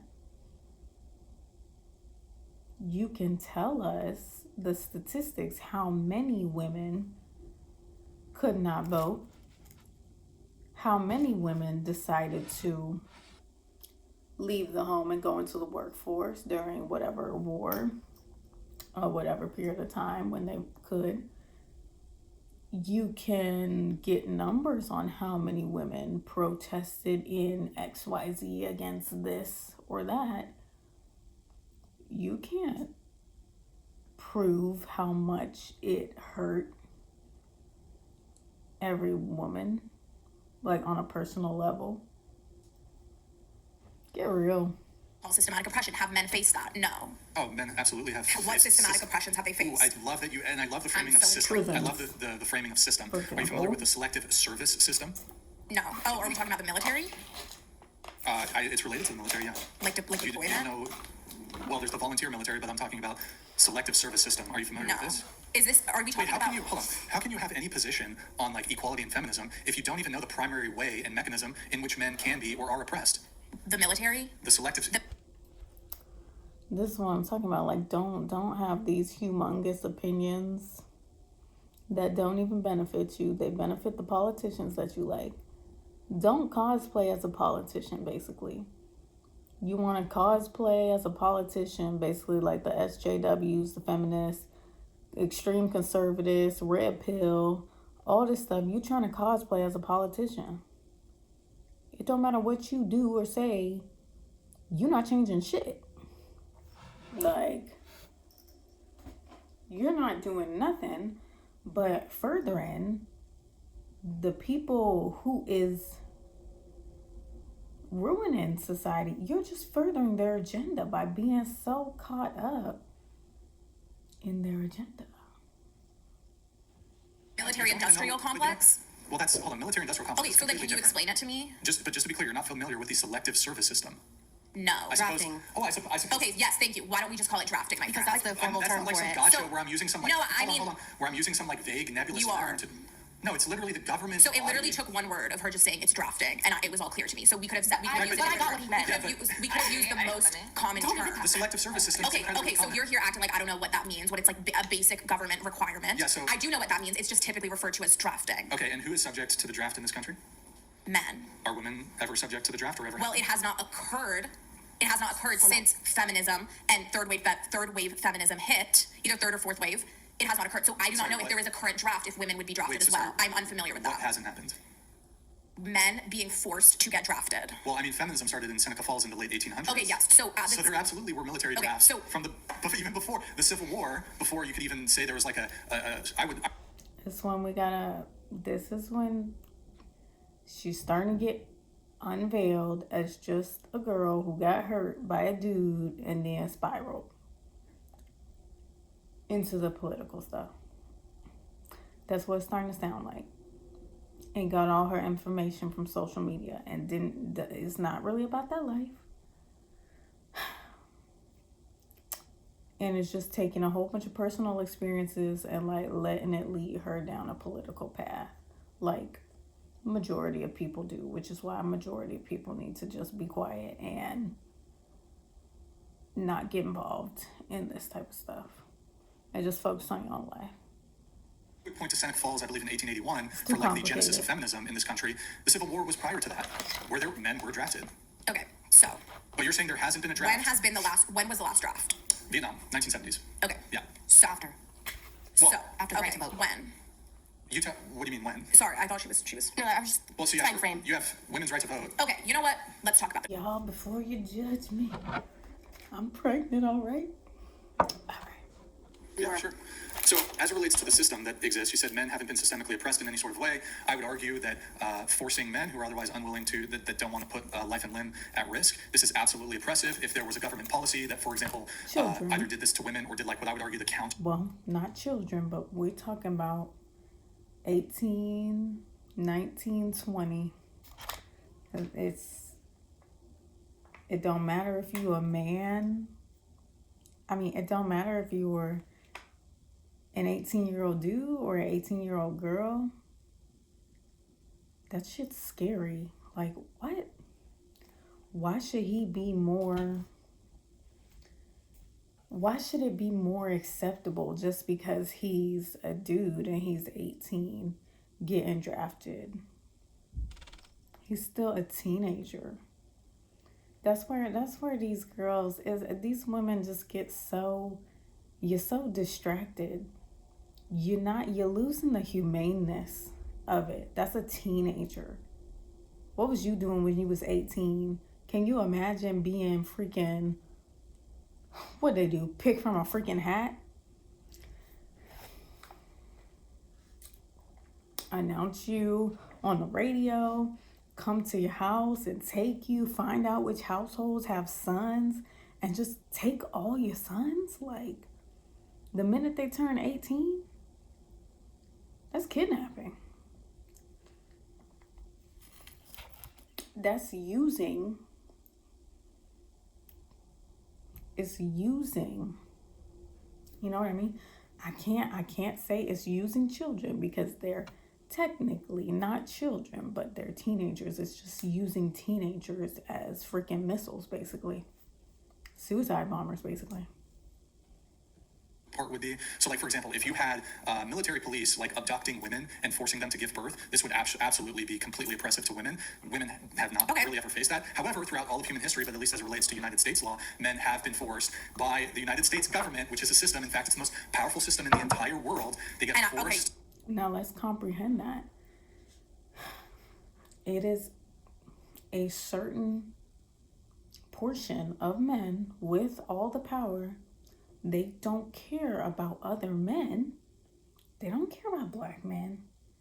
They don't care about other white men who they deem beneath them, such as 18, 19, 20, 21, 22. They don't care about young men. They care about their circle. Actually, they don't even care about their circle. They care about themselves and their agenda. So, we're talking about a very small subsect of people, because you have to have psychopathy or sociopathy to, engage in something like that. So, They got forced, and they have been forced as recently as the Vietnam War. There would be men who would still be alive today had I they agree not with been you. drafted. There are men who are alive today who have PTSD, who have missing limbs, who have all kinds of problems. They're messed up. So yes, absolutely, systemic oppression has been something inflicted so upon men. this is what I want to say. I agree with you. I think the military-industrial complex needs to end. I think the draft is terrible. I think war is awful, and I think the war that has been executed by the United States is awful, right? But what I'm going to say here is that is one system, as opposed to the multiple other systems that have specifically only been inflicted on women. Okay, so if we're going to look at that one system and say, others, but okay. see, she's thinking like a politician. One system versus 5 systems, so the 5 systems is worse off. We not think about the people underneath getting affected. He said one system. You want to quantify pain, so you can't consider the drastic effect of PTSD on a man who may have been trained growing up to not express his emotions. So then there's a double layer. Then you just have the rage. Then these men have families. So let's think about the cascade now. You're scaring your wife. You may be hurting your wife because of all this rage. You've lost it mentally. You may be abusing your wife now, change into a totally different person. Then your kids are witnessing abuse. On and on and on, down, down, down. Somehow to her, that has less of an effect as all these systems against women, because she wants to try and quantify suffering again. and we're going to say, okay, this one system is a place where men have been oppressed. But then when it comes to the economy, when it comes to rights to vote, when it comes to this, when it comes to all of these other things, women have been oppressed, right? So if you can give me more examples, I would love that. Can you give me an example of how women are currently being oppressed, or an example of how you are currently being oppressed as a woman? So I think that if we look around, right, and we look at a lot of the violence. Can you give me an example of how women are currently being oppressed, or an example of how you are currently being oppressed as a woman? So I think that if we look around, right, and we look at a lot of the violence that has been subjugated on women, a lot of the beauty standards, the domestic violence, the sexual violence, etc., all of those are forms of oppression. Where women are being oppressed by men and they're constantly put in danger because of those things. I would actually argue that a lot of those have a lot more to do with feminism, because it is a lot of this, my choice is okay because it's my choice, and so if it's my choice to show off my skin, then now I'm setting that beauty standard that is in fact harming others in the end. I'm sorry, how does that have anything to do with sexual violence at the hands of men? Because I'm saying that that's your choice in feminism, you know? I mean, sexual violence is going to happen whether you're covered from head to toe or you're running through the streets naked. Like, sexual violence,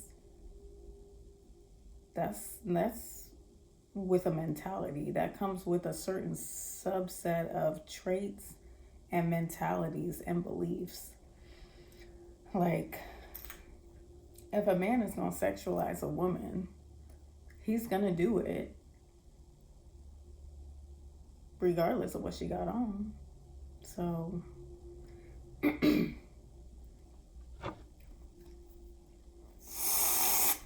that's not to say that I believe that women should just be like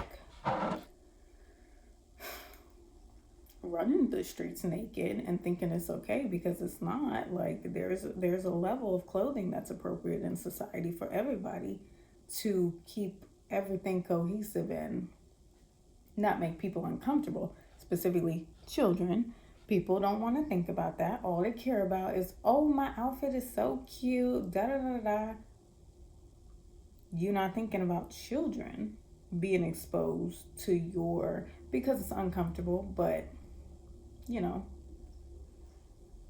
especially when you want to go out in public places wearing inappropriate clothing, family friendly places wearing inappropriate clothing, then it becomes an issue that you're exposing children to visuals that they don't need to be exposed to. But these girls don't want to talk about that. They don't think about it. They don't care. They want to wear what they want. And make it into a man issue where it's like, where it goes with like sexual violence instead of like taking responsibility and not making children and families and moms and dads uncomfortable. How does my choice have anything to do with sexual assault and domestic violence? Is it like their choice? It's not to be exclusive to women. A sexual assault is not Yeah, I'm exclusive not to saying it women. is, but rates are It's higher not. for women. And you know that's not, that you're demonizing a small amount of men. You're demonizing a large group of men based off what very, very few do, Political and that's not talk, fair. rates are higher. Again, so if we look at the rates of sexual assault and domestic violence, they're much higher, right? Being inflicted upon women. Okay, so Does it hurt the same when a man is raped? Doesn't it hurt the same as when a woman is raped? Because it's all rape and it's all egregious and it's all an assault against the body. So what does it matter? Rates are higher. It's the same effect. Rates don't matter. Don't do that.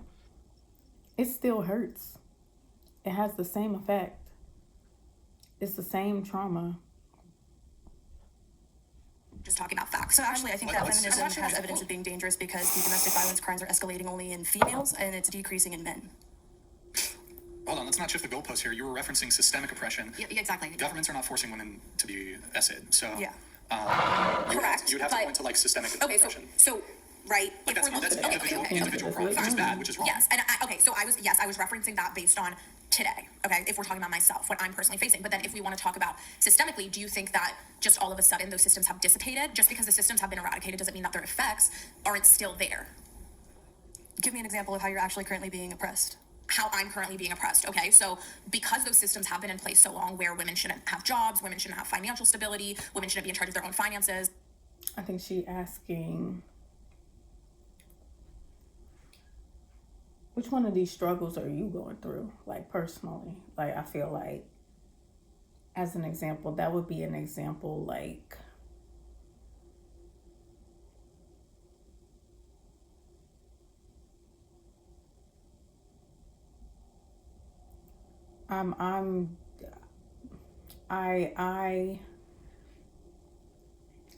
I had to fight for my right to go to school because there's a law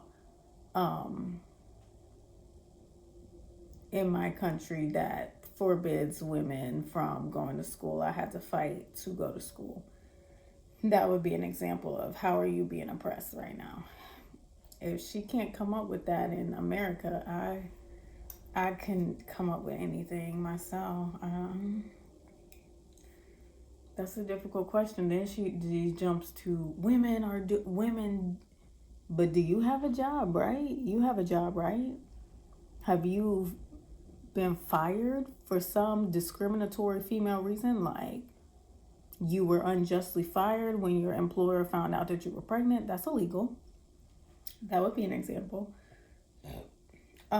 Were you turned down for a job because you're a Black woman? That would be an example of discrimination and being oppressed.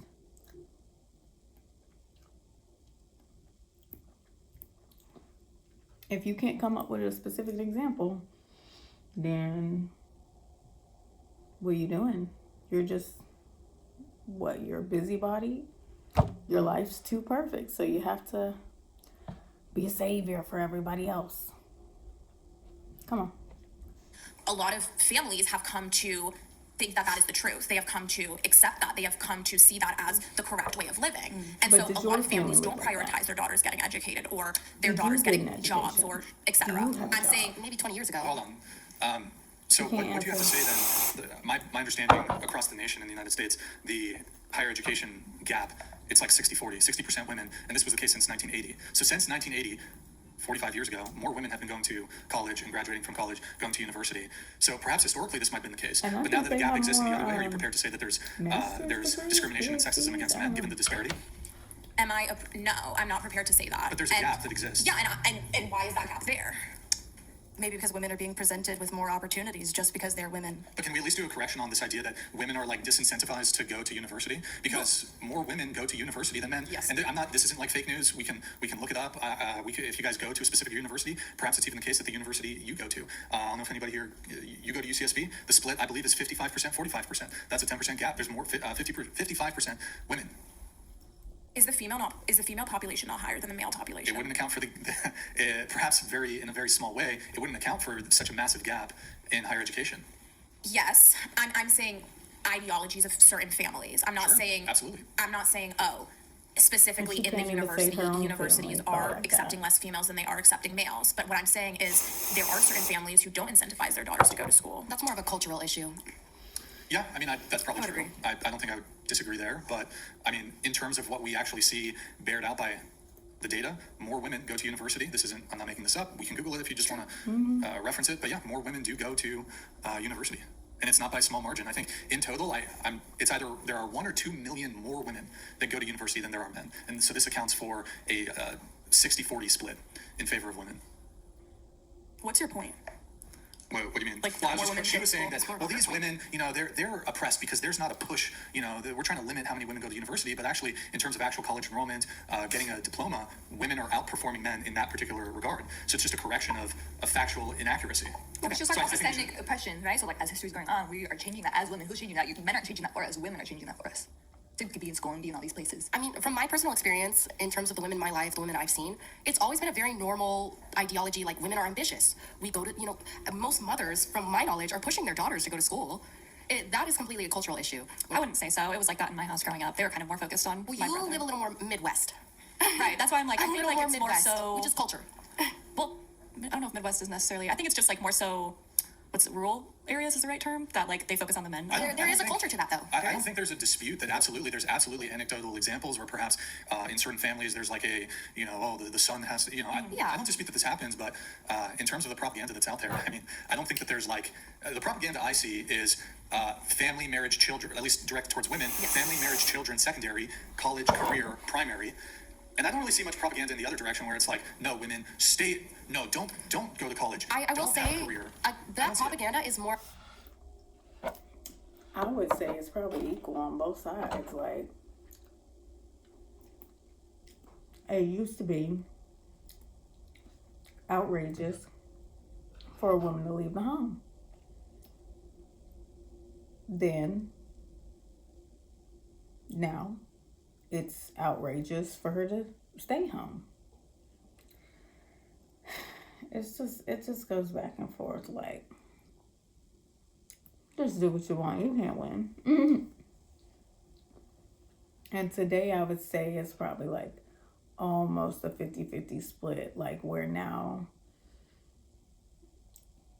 half of people is like talking about we need to return to traditional values. Women need to stay home, and it's because women aren't in the house. They're out working.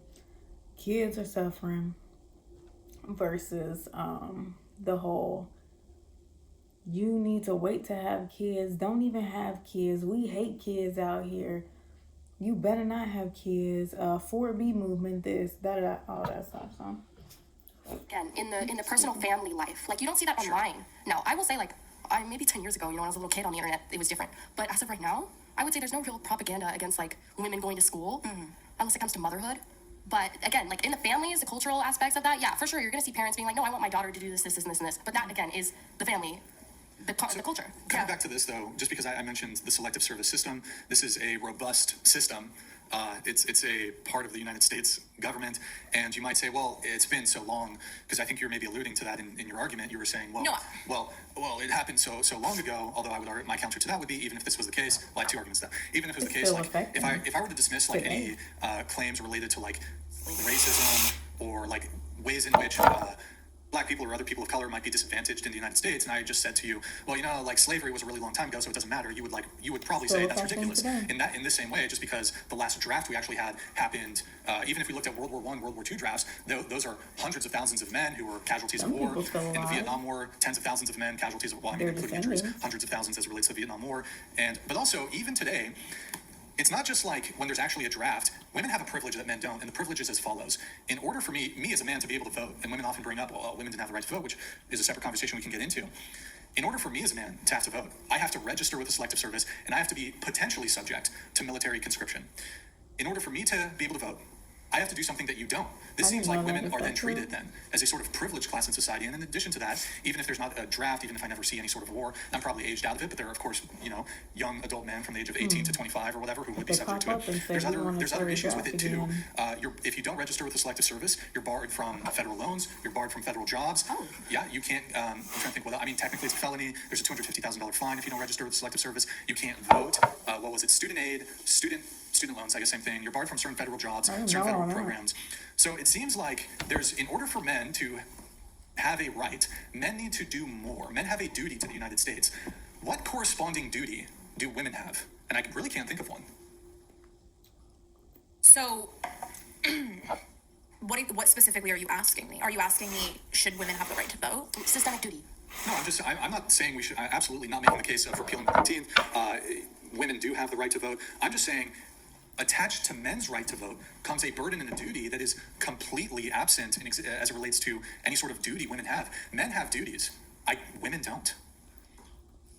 Yeah, I agree. It's not fair that, men have responsibilities that women don't, yet we have the equality and the privileges. Girl, what? I'm not gonna lie. I can't disagree with what Brian's saying. Okay, so let me just break something down for you, queens. If you guys are confused, right, on what duty... Politically, men have duties that women don't. Politically. They want you, these people who want your vote, these people who run the government, they want you to dehumanize yourself and everybody else into what can you do for us? What's your duty? Do you have any duties? What's your responsibilities? Or you're worthless as a human being if you have no responsibilities that can benefit us. Yes, politically, he's correct. In the real world, the argument falls apart. I don't know.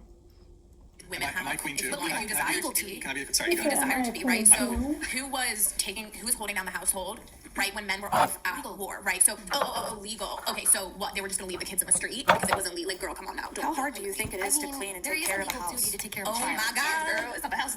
No way. not that So hard. you think that it's... Oh Lord, let's not get into that argument. Let's not get into that.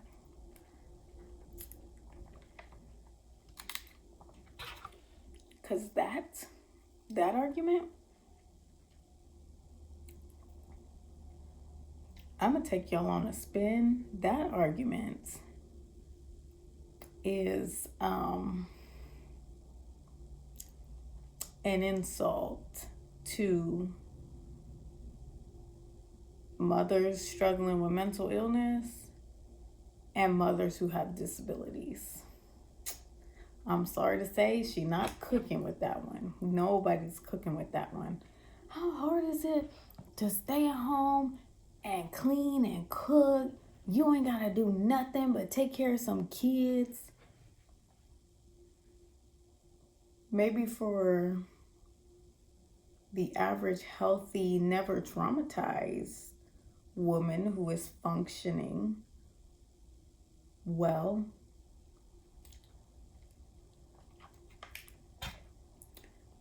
Marriage is healthy. She's not being abused by her husband. She's not being financially abused.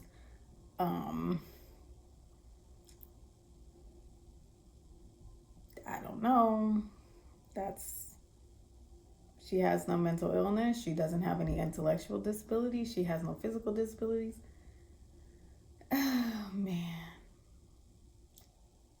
Her children don't have any physical or intellectual disabilities, mental illnesses. Let's not get into that. You're not cooking with that one. Well, to take I care don't of the think kids. it's about that. I don't think it's about that. Okay, what Until is you it have the about? privilege of having his kids, I wouldn't even make that argument. Oh my God. What did you Well, just then- say? So it's a privilege for a woman to bear a man's child? I believe so, yes. If it's a good man, could What if it's being like forced upon them? Is that still a privilege? Oh, hell no. Can you clarify? Like,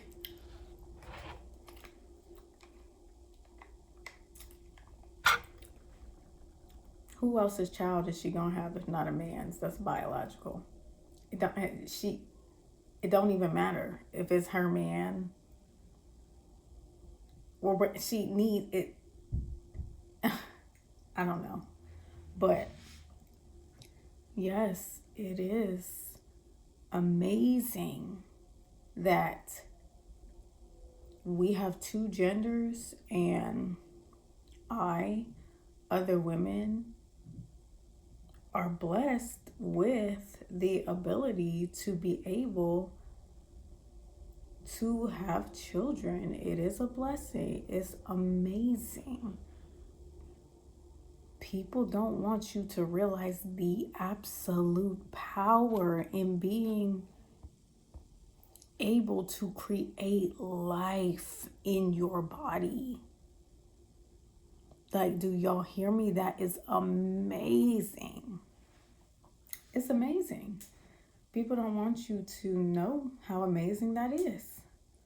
But some women cannot do so. That doesn't mean that they're any less privileged. That doesn't mean something's wrong with them. That doesn't mean that they are not living their purpose. They have a different purpose. If you choose not to become a mom for reasons that don't have to do with like all this trauma identity stuff, you have a different purpose in life. Every woman has a different purpose for herself. Not for nobody else, for herself. So if you choose to exercise your ability, if you are physically capable, your ability to have children, yes, you could consider it a privilege if you have the ability even to have children as a woman, because some women are out here begging